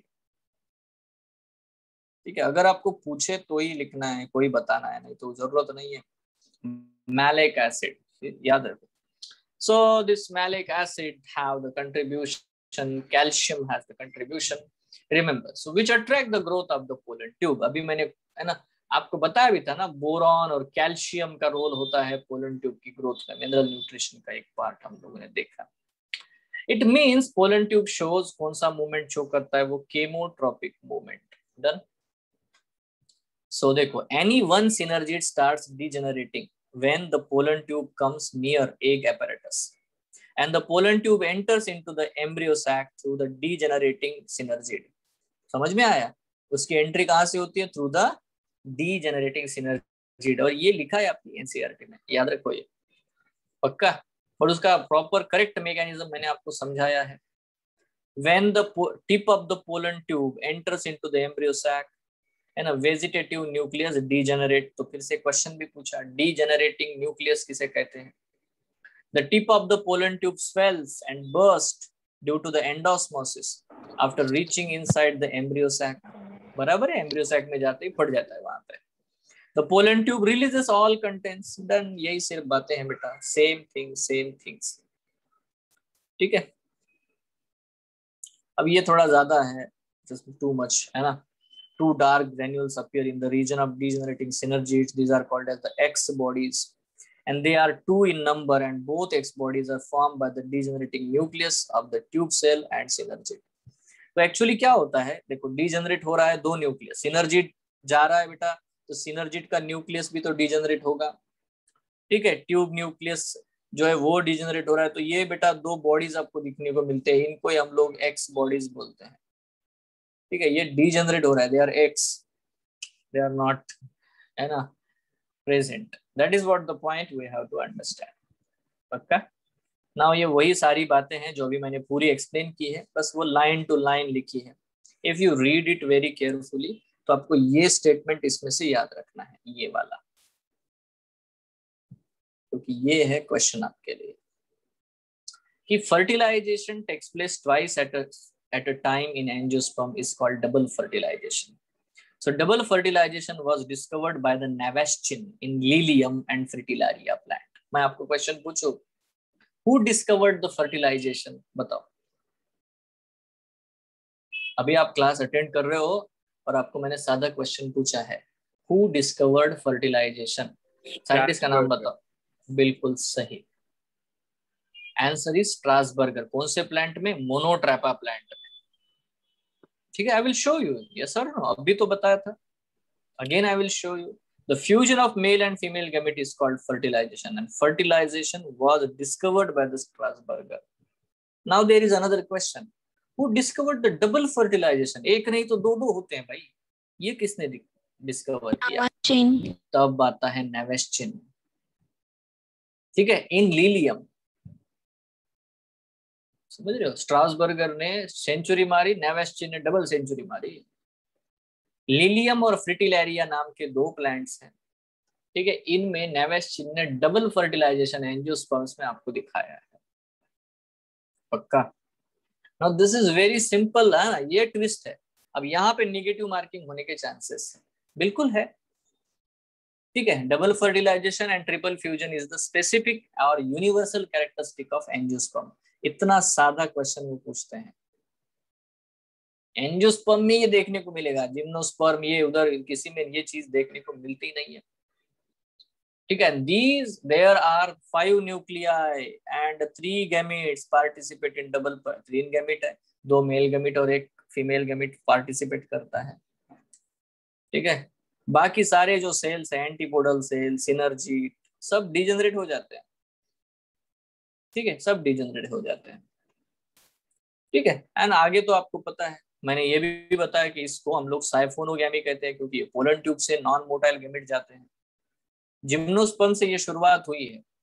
अगर आप रिकॉल करोगे तो, है ना, जो साइकस नाम का प्लांट है जिम्नोस्पर्म, उसमें होता है बच्चों जूडियोसाइफोनोगैमी। क्यों होता है? क्योंकि साइकस में although male gamete pollen tube के थ्रू जाते हैं, बट मेल गैमेट मोटाइल होते हैं। मतलब अगर बीच में कभी पोलन ट्यूब टूट भी गया तब भी बेटा पोलन मेल गैमेट जाएंगे, पहुंचेंगे। क्यों? क्योंकि वो खुद मोटाइल है। तो इसको बोलते हैं जूडियोसाइफोनोगैमी, जो कि सिर्फ जिम्नोस्पर्म में, लोअर जिम्नोस्पर्म में आपको देखने को मिलता है। बट उसके बाद में जो हायर जिम्नोस्पर्म्स है, एंजियोस्पर्म्स है, इनमें सिर्फ पोलन ट्यूब से नॉन मोटाइल गैमेट्स ही आते हैं। इसको हम लोग बोलते हैं siphonogamy. I hope it is very clear to you. Now there is another point, entry of more than one pollen tube into the ovule leading to the occurrence of the supernumerary male gamete is called as a polyspermy. सुपरन्यूमेररी का मतलब क्या होता है? ज्यादा number में male gamete पहुंच जाना। ठीक है, इसको हम पॉलीस्पर्मी कहते हैं। और पॉलीस्पर्मी से क्या रिजल्ट आता है, मैंने आपको बताया। क्या हो सकता है रे पॉलीस्पर्मी का रिजल्ट? क्या हो सकता है? It can lead to polyembryony. Simple है, इट्स टू सिंपल। हो गया? क्लियर है कि कंफ्यूजन है? एकदम क्लियर है कि कंफ्यूजन है? नॉर्मल है, कोई बड़ी बात तो बिल्कुल भी नहीं है। नाउ इससे रिलेटेड कुछ बेसिक और सादे क्वेश्चंस पूछे जाते हैं, जैसे कि देखो अभी पीईसी क्या है? पीईसी क्या है बेटा? प्राइमरी एंडोस्पर्म सेल, ये चीज होती है पीईसी। है ना, इसको बोलते हैं primary endosperm cell and that is what the PEC, that's it, simple. अब यहाँ पे बहुत सारी चीजें हैं जिनको हमें समझना है बेटा। पहला तो है डेवलपमेंट, जो एम्ब्रियो है वो क्या बनेगा, कैसे बनेगा, that we have to understand. और दूसरा हमें ये भी समझना पड़ेगा कि ये एक्चुअली एंडोस्पर्म जो बनता है वो क्या नाटक है, वो भी हमें समझना पड़ेगा। So let's move on the this what we can say the pen and paper method. Diagrammatically अगर हम लोग चीजों को पहले समझ जाए तो हम पढ़ने में जो भी पढ़ेंगे रीडिंग फ्रेम, तो आप आराम से आप घर जाके पढ़ो तो आपको कुछ समझ में आता है। ठीक है, so right now where is that, ये था क्या, ओके ये है। तो मेरे प्यारे बच्चों थोड़ा नोटिस करना, अब होगा क्या, क्वेश्चन आता है कि ये जो ट्रिपल फ्यूजन हुआ है उससे बना क्या है ना। यहाँ डायग्रामेटिकली अगर हम देखें, यहाँ पे देखो, यहाँ पे आप देख सकते हो, just draw another one, no problem at all. See हुआ क्या है, देखो अगर हम ये डायग्राम बनाते हैं, ये देखो ये है ओव्यूल, ठीक है, ये है फ्यूनिकल, डन। यहाँ बेटा वो इंटेगुमेंट वाला पोर्शन है यार मेरे भाइयों,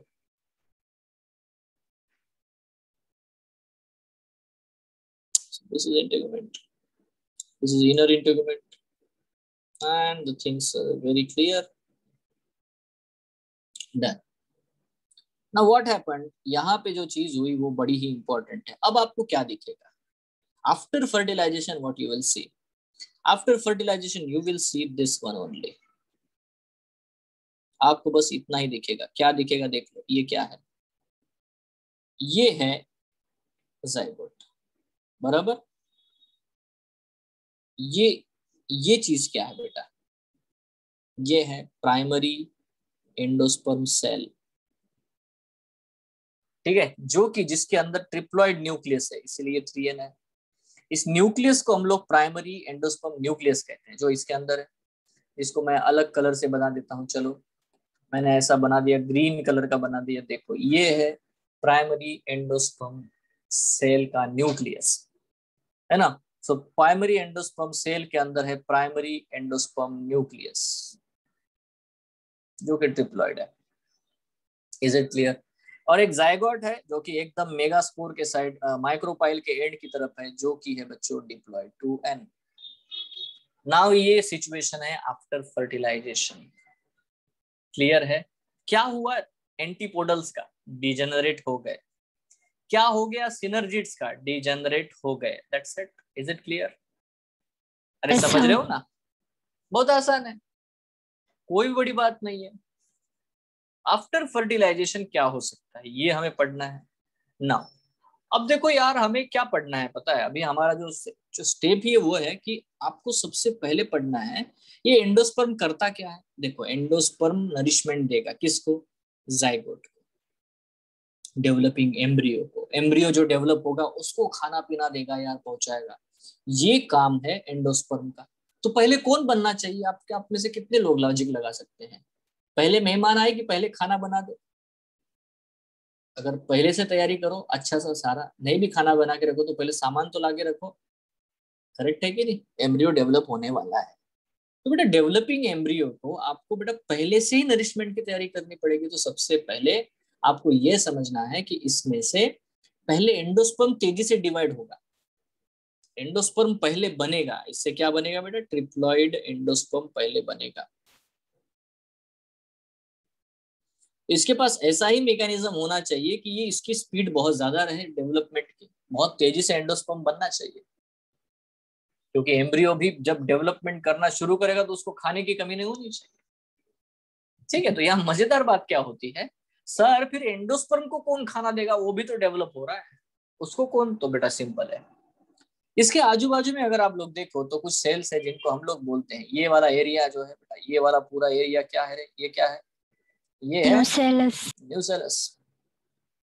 ऑब्वियसली बेटा ये जो न्यूसेलस होता है ये भी टिश्यू से भरा पड़ा है, ठीक है। It has a lot of diploid cells, 2n cells. तो डेफिनेटली बेटा न्यूसेलस ही इसको खाना प्रोवाइड करेगा एंडोस्पर्म को। एंडोस्पर्म जस्ट पूरा डेवलप हो जाएगा तो बेटा ये न्यूसेलस पूरी तरह से गायब हो जाएगा। Nucellus will replace, sorry endosperm will replace the nucellus. मतलब after some time you will see this diagram, ये डायग्राम आपको देखने को मिलेगी। I will show you, no problem at all. देखो मुझे तो तकलीफ ही नहीं है। ये है ओव्यूल, ये है ओव्यूल का फ्यूनिकुलस, ये है integument, outer integument. Okay, this is outer integument. चलो नीचे नीचे नीचे। ये है बेटा वो बाउंड्री जो कि न्यूसेलस की थी, करेक्ट है। ये है इंटेगुमेंट, डन। अब देखते हैं क्या हुआ। अब यहाँ पे मजेदार बात यह है कि आफ्टर दैट दिस कंडीशन आपको दिखाई देगा एकदम, ये देखो पूरा बेटा एक टिश्यू बन चुका है जो बिल्कुल न्यूसेलस की बाउंड्री जितना ग्रो हो चुका है। ये क्या है पता है? ये मल्टी सेलुलर क्या है बेटा? एंडोस्पर्म। किसको खा गया ये? एक डिप्लॉइड टिश्यू को एक ट्रिप्लॉइड टिश्यू ने रिप्लेस कर दिया है, समझ रहे हो। और यहाँ पे है बेटा एक सेल।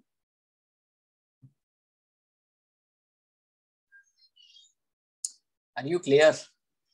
Yes sir. एक सेल मतलब फर्टिलाइज्ड एक cell. I will tell you here, इसको बोलते हैं हम लोग, यस, जाइगोट। ठीक है, सवाल माय मिस्टेक। Okay, 2n। तो ऑब्वियसली बेटा यहाँ जाइगोट है जो कि 2n है। Now this is very simple, very simple. ये बन चुका है पूरा tissue total. This is a complete tissue यहाँ पे, ठीक है, जो कि इस एम्ब्रियो को, जो कि अभी जाइगोट से एम्ब्रियो बनेगा ना, इस एम्ब्रियो को खाना प्रोवाइड करेगा। Now this is very important. बेटा आपको मैं एक चीज बताऊं, जैसे देखो अभी दिक्कत है ना। कोई इंसान है गढ़चिरौली में रहता है, महाराष्ट्र में, उसको कुछ काम है मंत्रालय में, तो उसको कितनी तकलीफ होती होगी, है ना। पूरा एंटायर बेटा मिडल पोर्शन से एकदम मुंबई पे आओ, कितना अच्छा होता। वो क्या सोचते हैं ना उधर के लोग, मैं आपको बताता हूँ। वो लोग सोचते हैं कि यार कहीं बीच में, है ना, औरंगाबाद, अमरावती, बीच में एक शहर जो आते हैं, वहां पे अगर कोई होता मंत्रालय, तो वहां पे जाके अपना काम कर लेते।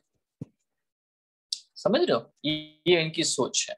क्यों? क्योंकि उनको तकलीफ होती है भाई। यहाँ पे गढ़चिरौली में कोई बंदा है ना, बहुत दूर, वहां से ये देखो मुंबई एकदम कॉर्नर पे है, माइक्रोपाइल के पास में, और बंदा चाला जगामी पे रहता है, चला जा के एंड की तरफ, तकलीफ होगी, खाना वाना नहीं जा सकता। तो क्यों ना ऐसा किया जाए कि अगर यहाँ पे इक्वल डिस्ट्रीब्यूशन होना चाहिए। मान लेते हैं एम्ब्रियो को सारी तरफ से, पूरी तरफ से बेटा, अगर एम्ब्रियो, बेटा देखना कहानी, इसको समझो, कहानी को समझो। अगर एम्ब्रियो इस साइड में ग्रो होगा तो बेटा यहां से नरिशमेंट यहां तक पहुंचने में बड़ी तकलीफ होगी। आसपास के एरिया से पहुंच जाएगा जल्दी, बट बेटा जो डिस्टेंस पे है वहां से नहीं पहुंच पाएगा। इसीलिए जब एंडोस्पर्म डेवलप हो जाता है, जब बच्चों एंडोस्पर्म डेवलप हो जाएगा, उसी समय साइमल्टेनियसली एक अजीब सी चीज होती है। अजीब सी चीज ये होती है कि जो सेल का एम्ब्रियो बनना है, उस एम्ब्रियो के सेल को एक सस्पेंसर बना करके, ऐसा एक सस्पेंसर बनाते हैं, ठीक है, और बना करके इसको, सेल को, ये जो सेल है जिसका एम्ब्रियो बनना है, उसको बराबर सेंटर तक पहुंचा देते हैं, ताकि उसको हर तरह से बेटा जो भी उसको न्यूट्रिशन है बहुत इजीली प्रोवाइड किया जा सके। समझ रहे हो क्या? Yes sir. है ना। तो ये पहला कार्यक्रम होता है। जैसे एंडोस्पर्म बनता है उसी के साथ साथ बेटा जाइगोट से दो चीजें बनती है। एक होती है एम्ब्रियोनल सेल और एक होता है suspensor cell. Suspensor cell suspensor बनाता है और एम्ब्रियोनल सेल एम्ब्रियो बनाएगा। करेक्ट है?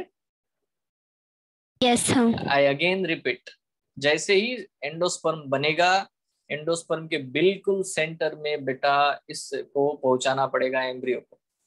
इसीलिए जाइगोट के डिवीजन होता है, दो सेल बनते हैं। एक सेल बनता है सस्पेंसर और दूसरा सेल बन जाता है एम्ब्रियो वाला cell. So this is what we have to learn.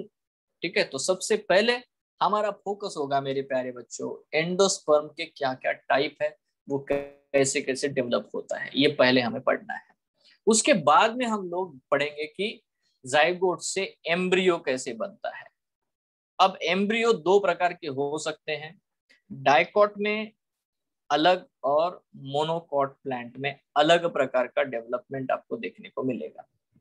But उससे पहले मैं यहाँ पे बिल्कुल एक बेसिक पॉइंट आपको समझा दूं। The point is what happened to ovary after fertilization. कौन बताएगा?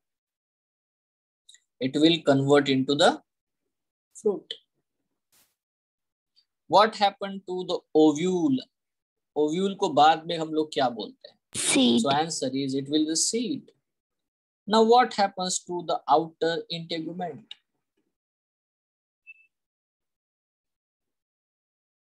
It will form the testa,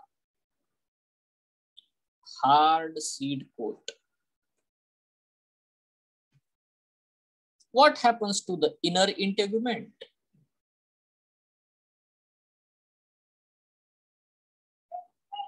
It will form the tegmen, membranous seed coat, patla sa.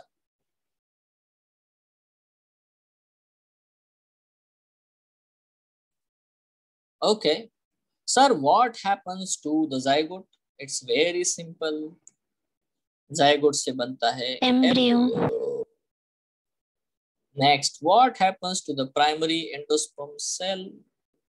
It will be converted into the triploid endosperm. Sir, what happens to the synergid?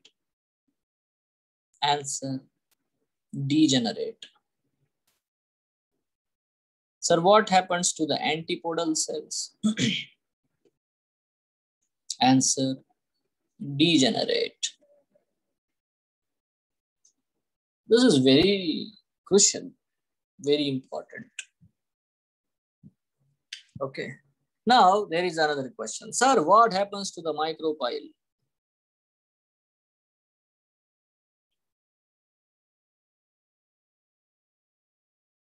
Of ovule? The answer is it becomes the micropyle of seed. It's simple. It's very simple. Yes or no? Yes, sir. ये सब पूछेंगे यार. What happens to funiculus? अरे funiculus का क्या होगा? It becomes the stack of the seed. Yes or no? All these are the things we have to understand. What happens to flower? Okay, petals will go. Sometimes the sepals will persist. Sometimes or not. ये होता है after fertilization. तो हमें तो ध्यान रखना है ये सब के बारे में जो अभी मैंने लिखे हुए हैं. Now there is another thing. What happens to the nucellus? Obviously, nucellus will be degenerate. ठीक है? और persist. कभी कभी बेटा सीड में न्यूसेलस रह जाता है. ठीक है? Persist in perispermic seed.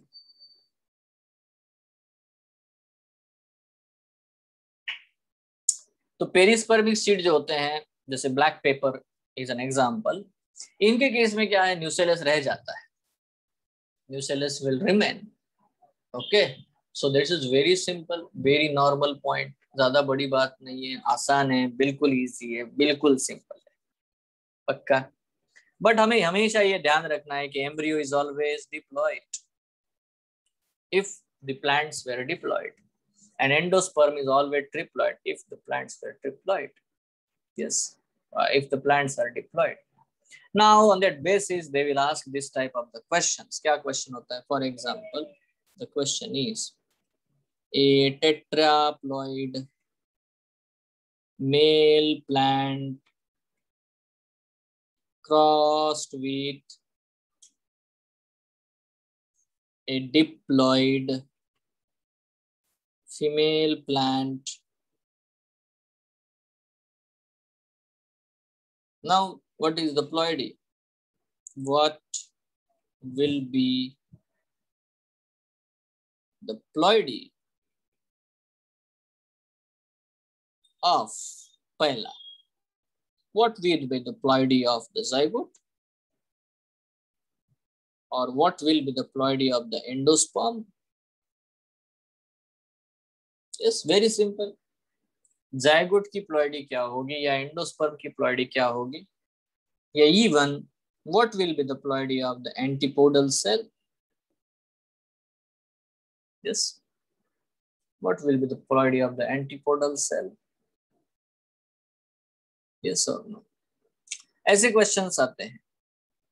या तो what will be the ploidy of the PEN, और वॉट एवर में PEC, तो सेम ही है। वो एंडोस्पर्म पूछे, PEN पूछे, PEC पूछे, तो आंसर क्या होगा? आसान है। सबसे पहले तो हमें पता होना चाहिए जाइगोट कैसे बनता है। Zygote is the zygote form due to the syngamete, male gamete fuse with the female gamete. और बेटा अगर मेल प्लांट टेट्राप्लॉइड है, मेल प्लांट अगर टेट्राप्लॉइड है तो मेल गैमेट 2n होगा, क्योंकि मेल प्लांट खुद 4n है। तो बेटा हैप्लॉइड मेल गैमेट बनेगा, मतलब 2n plus female plant diploid है, तो बेटा उसका जो गैमेट बनेगा वो n बनेगा, तो zygote will be 3n। Are you sure? Yes, it is very Yes, simple. sir. Zygote 3n होगा। जाइगोट मेल गैमेट और फीमेल गैमेट के फ्यूजन से बनता है। मेल गैमेट डेफिनेटली बेटा 4n से 2n बनेगा। In same way you can talk about the endosperm. Endosperm कैसा होगा? एंडोस्पर्म 2 पोलर न्यूक्लिया से बनता है, प्लस 1 मेल गैमेट। मतलब यहाँ पे अभी बेटा मेल फीमेल अगर बेटा डिप्लॉयड है तो बेटा एक पोलर न्यूक्लिया n होगा, दूसरा पोलर न्यूक्लिया n होगा, और जो मेल गैमेट है वो 2n होगा। तो ऑब्वियसली बेटा endosperm will be 4n। It's simple. Antipodal बेटा जो भी फीमेल गैमेटोफाइट होता है, फिर गैमेटोफाइट का प्लॉइडी होती है, वही प्लॉइडी इसकी होगी, हैप्लॉइड होगा। Again the same answer, PN या PEC बेटा 4n ही तो होंगे। It's so simple, it's really simple. Yes और नो? Yes, sir. ऐसे क्वेश्चंस आते हैं, कितने लोगों को नहीं समझ में? आसान तो है रही। It will be very easy. For example, if I will ask in different manner, अलग वे से पूछता हूँ। If a plant, if a plant consists of microspore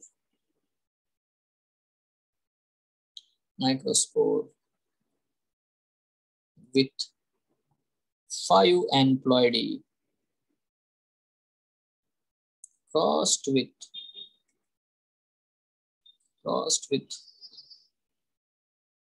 a tetraploid plant. Now what will be the ploidy of, what will be the ploidy of number 1 zygote, number 2 the primary endosperm nucleus, number 3 the anther, and number 4 I can talk about like that integument. बताओ इस condition में आपका answer क्या होना चाहिए? देखो यहाँ पे सबसे पहले तो आपको आइडेंटिफाई करना है। क्या आइडेंटिफाई करना है? आइडेंटिफाई ये करना है कि भाई कौन मेल है और कौन फीमेल है, ये पहले पता करो। अब आपको बड़ा ध्यान से समझना है। यहाँ पे आप एक ही चीज को ध्यान से देख सकते हो, वो कौन है बेटा? माइक्रोस्पोर। माइक्रोस्पोर क्या है? Male. माइक्रोस्पोर है मतलब मेल प्लांट के बारे में बात हो रही है। अगर माइक्रोस्पोर 5n है, ओ माय गॉड, तो इसका सीधा मतलब हो गया कि जो प्लांट है वो 10n होना चाहिए, और यही हमारा मेल प्लांट है। कितने लोगों को समझ में आया? माइक्रोस्पोर तो मेल प्लांट में बनता है, तो male plant is 10n। Why? Because microspore is haploid. Microspore हमेशा हैप्लॉइड होता है, जिससे पोलन ग्रेन बनता है। Pollen grain is haploid, male gametes are haploid. If the Yes, sir. microspore is haploid, obviously बेटा plant must be 10n। तो इसका मतलब बेटा एंथर जो होगा वो 10n होना चाहिए। पहला तो आंसर हमें मिल गया। जाइगोट कैसे बनता है? मेल गैमेट के साथ फीमेल गैमेट फ्यूज होता है तब। अगर मेल गैमेट 5n ही होगा, मेल गैमेट 5n होगा ना, क्योंकि माइक्रोस्पोर खुद में 5n है, हैप्लॉइड है ना। और टेट्राप्लॉइड प्लांट के साथ क्रॉस किया है तो फीमेल गैमेट 2n होगा, क्योंकि अगर फीमेल प्लांट 4n है तो उसका एक सेल बेटा 2n होगा ना। So that's it. तो बेटा zygote should be 7n। Yes, समझ में आया क्या? आप पूछ लो यार, करके देखो, समझो। 5n + 2n, 5n क्यों आया? क्योंकि माइक्रोस्पोर खुद मेल हैप्लॉइड मेल का पार्ट है 5n। तो मेल डिप्लॉइड जो होगा, मतलब जो उसका ओरिजिनल प्लॉइडी जो होगी मेल प्लांट की, वो 10n होगी। एंथर, रूट, स्टेम, लीफ सब 10n होंगे। तो अब सब लोग मुझे बताओ, PEN कितना होगा? What should be the PEN for this plant? आसान है अभी, बोलो आंसर दो। What should be the PEN for this plant? Primary endosperm nucleus कैसा होगा? अब हमें ये लॉजिक लगाना है हमेशा कि primary endosperm nucleus always develops from triple fusion. दो पार्ट फीमेल से आएंगे, एक पार्ट मेल से आएगा, बराबर है ना? तो फीमेल से क्या आएगा? फीमेल से बेटा 2n आएगा, क्योंकि फीमेल इज अ 4n। तो उसके हैप्लॉइड बेटा 2n 2n 2n + 2n। और मेल है 10n, तो उसका हैप्लॉइड आएगा male gamete should be 5n। That's it, done. तो आंसर क्या आ जाएगा बेटा? Here the 9n। Answer is 9n। अच्छा, इंटीग्यूमेंट क्या होगा? इंटीग्यूमेंट की प्लॉइडी उतनी होती है जो फीमेल प्लांट की है, तो integument will be 4n। Integument plant का पार्ट है ना, स्पोरोफाइट का पार्ट है। तो integument is the part of the sporophyte, so it's ploidy will be 4n। Clear है? Yes, sir. बेटा किसी को कंफ्यूजन है क्या? आराम से देखो, कोई मुश्किल बात नहीं है, बहुत सिंपल क्वेश्चन होते हैं। नॉर्मल इतना तो पूछते ही नहीं, मैंने बड़ा नंबर बड़ा बड़ा क्यों पूछा है। साधारण लेवल पे पूछते हैं, एकदम साधा ऐसा। A tetraploid male plant cross with a diploid female plant, या वाइस वर्सा कर देंगे, आंसर वही रहते हैं। यस, श्योर हो सब लोग? Yes, sir. तो बढ़िया है। देखो ये ऐसे आते हैं क्वेश्चंस। इवन मैंने और भी क्वेश्चन डिस्कस किए हैं, जैसे कि मैंने डायरेक्ट आंसर बोल देता हूँ। मतलब ये देखो आंसर क्या है, क्वेश्चन क्या है। To produce 500 seed, how many reduction division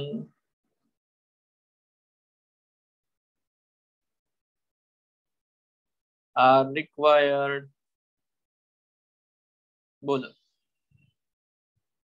500 seed बनाने हैं तो कितने लगते हैं reduction division? How many to produce 500 seed, how many reduction division are required?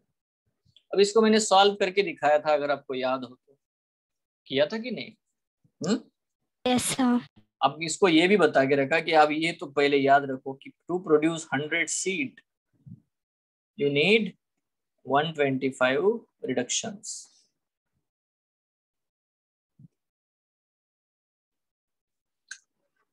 ठीक है? तो वैसे बेटा अगर हम 500 चाहते हैं तो बहुत आसान है यार, मल्टीप्लाइड बाय 5 करो और आपको आंसर आ गया। 625. 625 हो गया है ना? So that's it.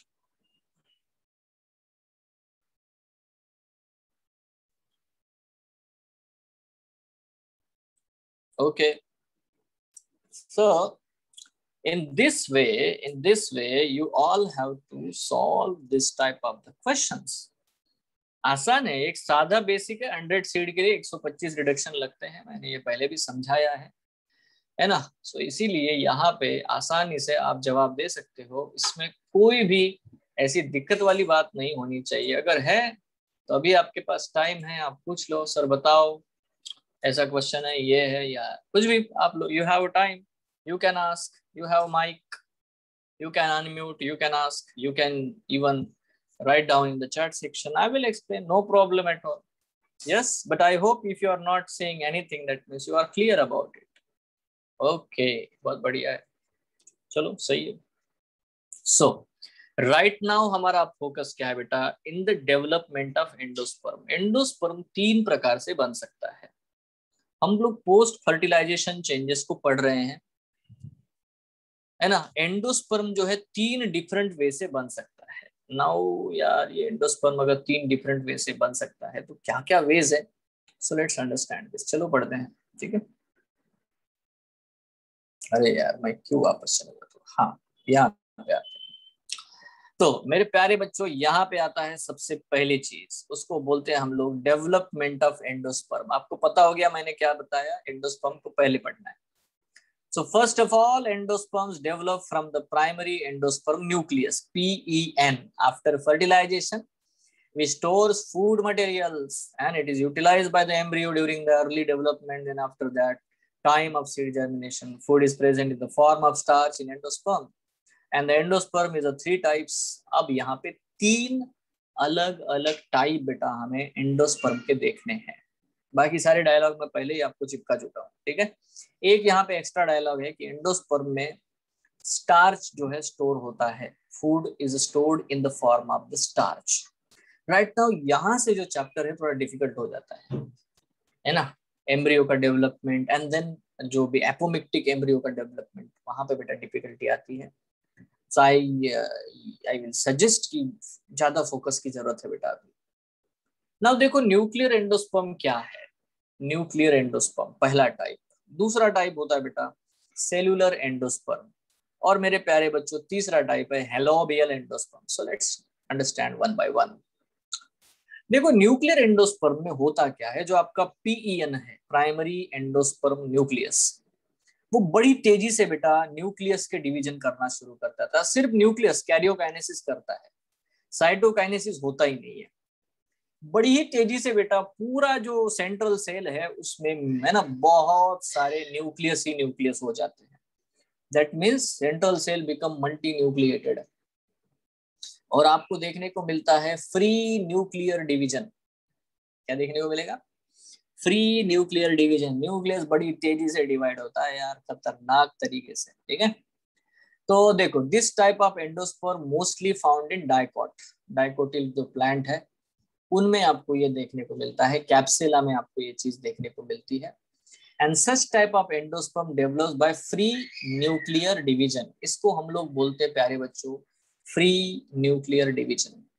पूरा सेंट्रल सेल जो है वो न्यूक्लियस से भर जाता है, ठीक है। आफ्टर दैट दस a multi nucleated endosperm is form.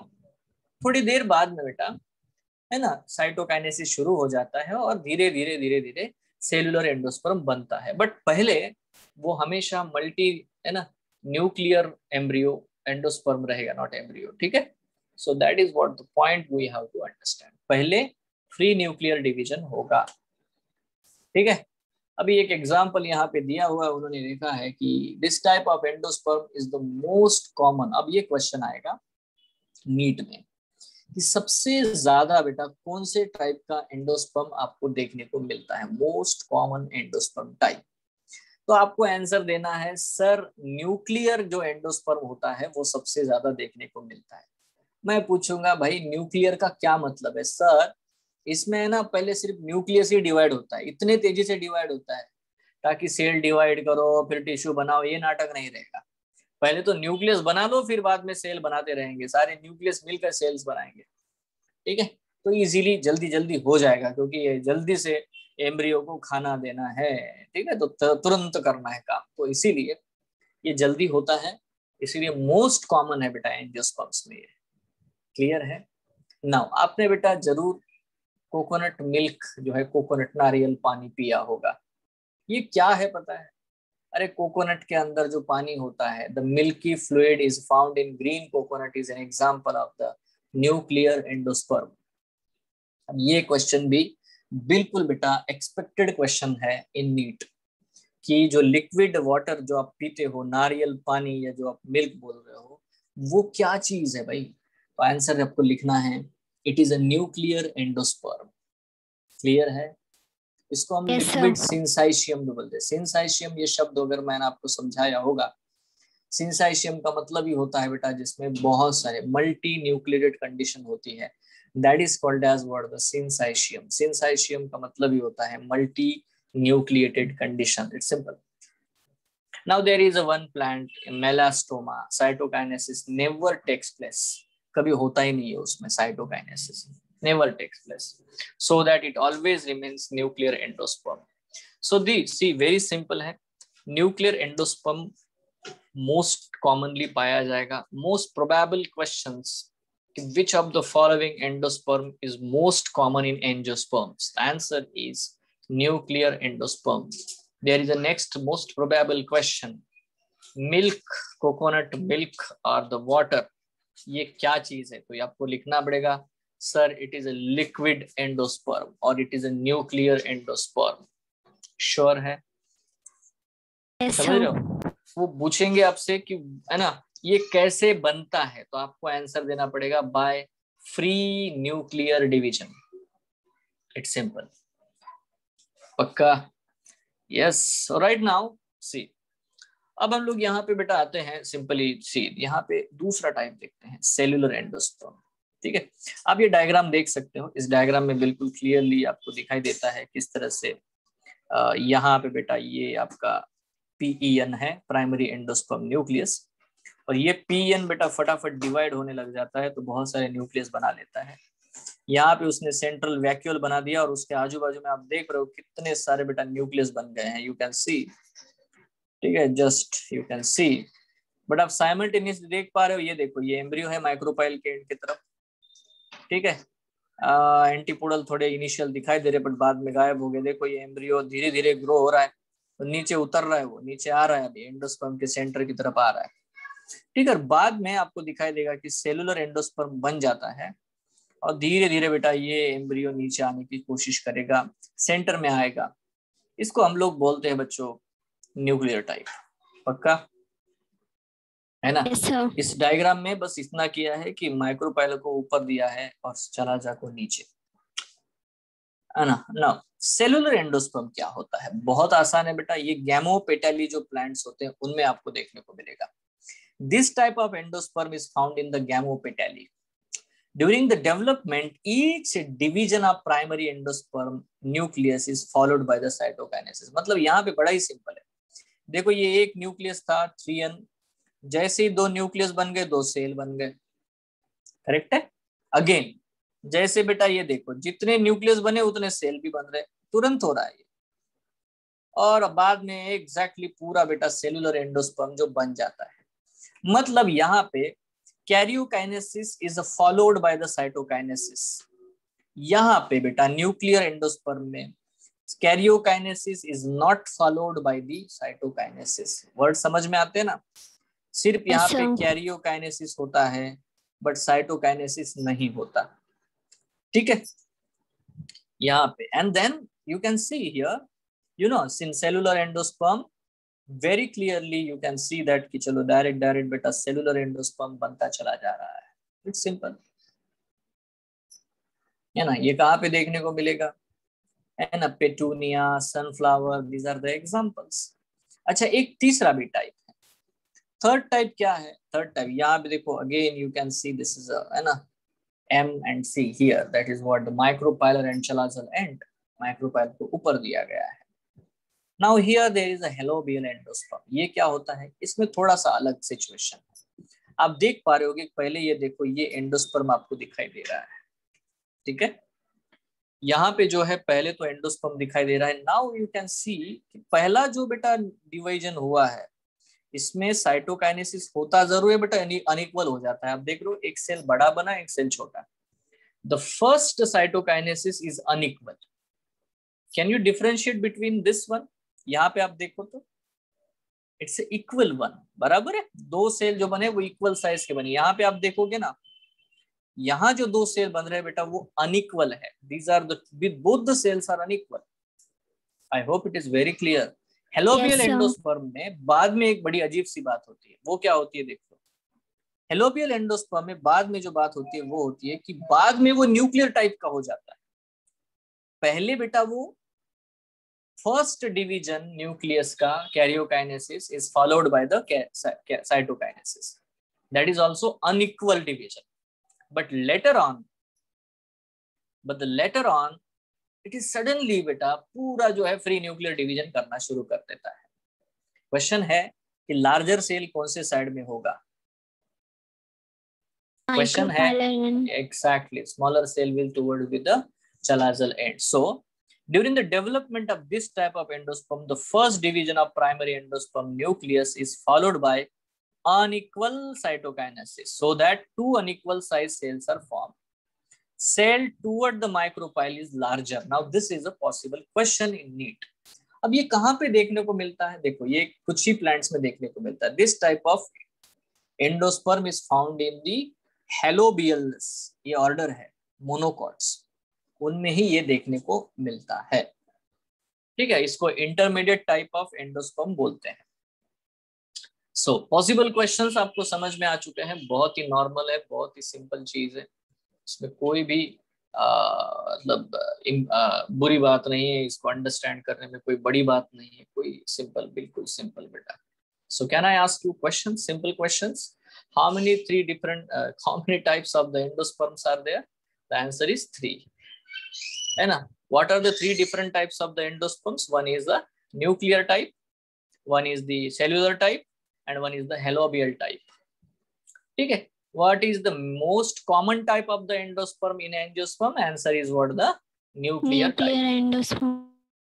ठीक है, एक बिल्कुल सिंपल. नाउ अगर मैं आपसे पूछता हूँ न्यूक्लियर एंडोस्पर्म आपको कौन से प्लांट्स में ज्यादा करके देखने को मिलता है, तो आप आंसर दे सकते हो कि देखो जो पॉलीपेटैली वाले जो ग्रुप है, ठीक है, उनमें डायकॉट्स में आपको ज्यादा देखने को मिलेगा.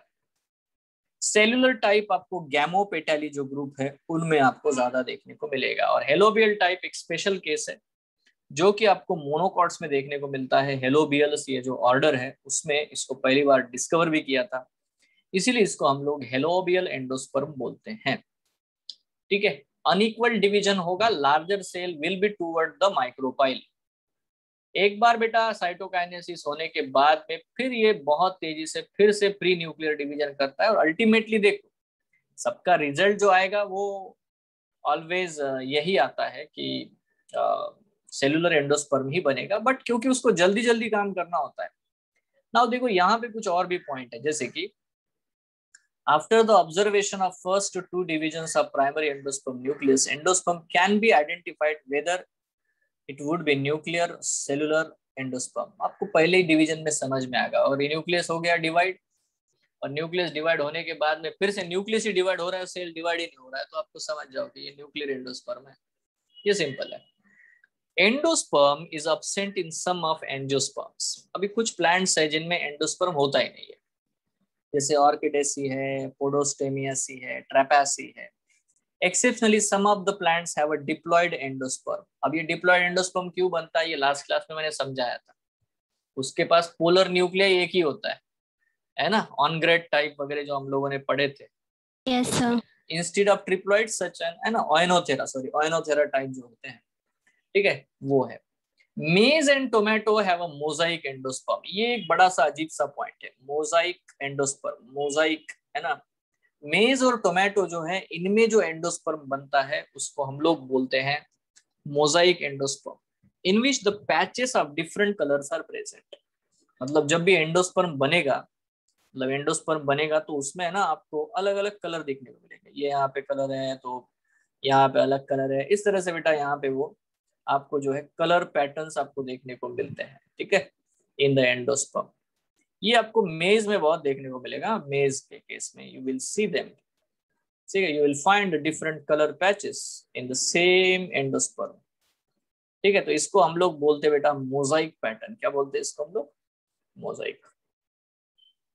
ठीक है. So in this way the endosperms are without the different colors. ठीक है. So that is what the point you have to understand. Mosaic endosperm in which patches of different colors are present. Now the endosperm in betel nut. आपने कभी सुपारी खाई होगी, areca नट, ठीक है, सुपारी जिसको हम लोग बोलते हैं. Annonaceae family is rough surfaced. So it is known as a ruminant endosperm. तो आपको जब भी एंडोस्पर्म बनते हुए दिखाई देगा, ये जो एंडोस्पर्म है ये ठीक है, ऐसा स्मूथ बनेगा दोनों पूरी तरह से, ठीक है. बट कभी कभी एंडोस्पर्म ऐसा बनता है जिसका सरफेस जो है सही नहीं होता, ऐसा रफ होता है, ठीक है, आड़ा टेढ़ा कैसा भी होगा, क्योंकि वो वेल डेवलप्ड एंडोस्पर्म नहीं है, इसीलिए इसको बोलते हैं रूमिनेट एंडोस्पर्म. इसका बेस्ट एग्जांपल आप लोग याद रख सकते हो, एरेका नट. एरेका नट मतलब सुपारी, ठीक है, बीटल नट जिसको हम लोग कहते हैं.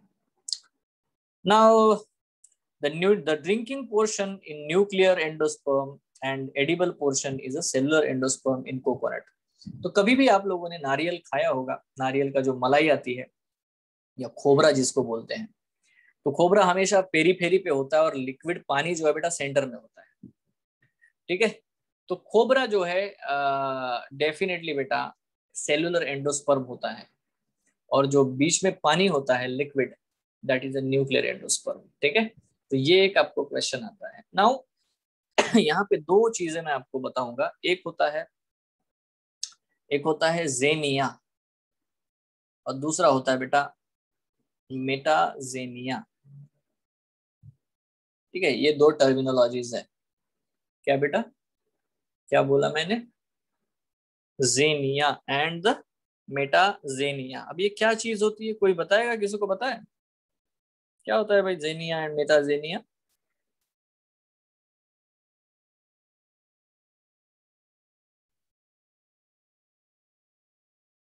मतलब देखो, ये एक पॉसिबल क्वेश्चन है, आपको पूछा जा सकता है, इसीलिए मैं यहाँ पे बोल रहा हूँ।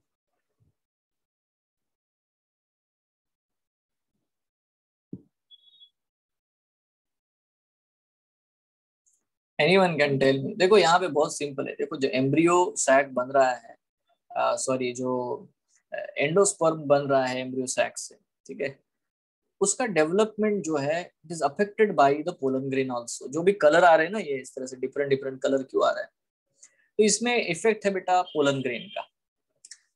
जब भी एंडोस्पर्म के डेवलपमेंट में पोलन ग्रेन का रोल आता है, ठीक है, फ्रूट्स के डेवलपमेंट में, सीड के डेवलपमेंट, और खास करके एंडोस्पर्म के डेवलपमेंट में जब भी बेटा पोलन ग्रेन रोल प्ले करता है, ठीक है, उसका इम्पैक्ट होता है, उसका प्रभाव होता है पोलन ग्रेन का, तो उसको हम लोग बोलते हैं बेटा जेनिया।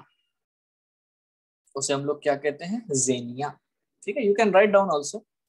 और होता है मेटाजेनिया। मेटाजेनिया क्या चीज है? It is the effect of, है ना, pollen on the fruit shape, ठीक है। अभी फ्रूट शेप पे या मतलब बाकी के जो है एंडोस्पर्म के अलावा बाहर का जो अगर कोई भी सपोज मान लेते हैं, है ना, जो बाहर जो चीजें बन रही है, न्यूसेलस कैसे बनेगा और बाकी जो चीजें उसके फ्रूट कैसा बनेगा, इनके ऊपर जब इसका पोलन का इम्पैक्ट होता है, तब उसको बेटा हम लोग मेटाजेनिया ऐसा कहते हैं, ठीक है। एक्चुअली दोनों ही चीजें एक ही चीज की इफेक्ट है बेटा, मेल साइड, मेल पेरेंट का impact on the development of the female, और है ना स्ट्रक्चर्स। अगर एंडोस्पर्म डेवलपमेंट में पोलन ग्रेन का या है ना मेल के साइड का इम्पैक्ट होता है, तो उसे हम लोग जेनिया कहते हैं।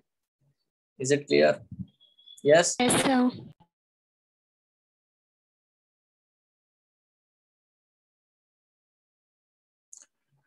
सो दैट्स इट, है ना। ये रहा बेटा पूरा का पूरा एंडोस्पर्म के बारे में, ऑल द थिंग, ऑल कहानी। नाउ यहाँ पे आती है बेटा सबसे इंपॉर्टेंट पॉइंट, जो है बेटा development of embryo in dicot. पहले हम लोग देखेंगे, और उसके बाद में बेटा हम लोग देखेंगे, है ना, development of the embryo in monocotyledons, ठीक है। दोनों में ये कैसे डिफर करता है, इतना ही हमें पढ़ना है, ठीक है। और बाकी सारी चीजें इतनी यहाँ पे जो दी गई है वो इम्पोर्टेंट नहीं है, बट उसके बाद में जो पोर्शन हम लोग पढ़ेंगे बेटा वो होगा एगैमोस्पर्मी के बारे में। So will see, will study this entire portion, ठीक है। बट इसके लिए थोड़ा सा फ्रेश माइंड चाहिए आपका। तो बेटा आज हम लोग जो है यहाँ पे अपना कार्यक्रम रोकते हैं, ठीक है। यहाँ पे हम लोग आज इसको रोक देते हैं, है ना। और नेक्स्ट क्लास में डेफिनेटली बेटा हम लोग पढ़ेंगे एम्ब्रियो, डायकॉट एम्ब्रियो और मोनोकॉट एम्ब्रियो में क्या डिफरेंस है, और ये पॉली एम्ब्रियोनी या एप्रोमिक्टिक एम्ब्रियो वाली चीजें क्या है, इनके बारे में पढ़ेंगे, है ना। और जब ये पढ़ेंगे तो हो जाएगा आपका chapter over. Then will discuss the questions, previous years question on this chapter, clear, and will move ahead. Clear? तो आज के लिए बस इतना ही प्यारे बच्चों। Thank you, have a nice day, enjoy. किसी को कोई डाउट है, कुछ पूछना चाहते हो? Any question? No, sir. Okay, thank you.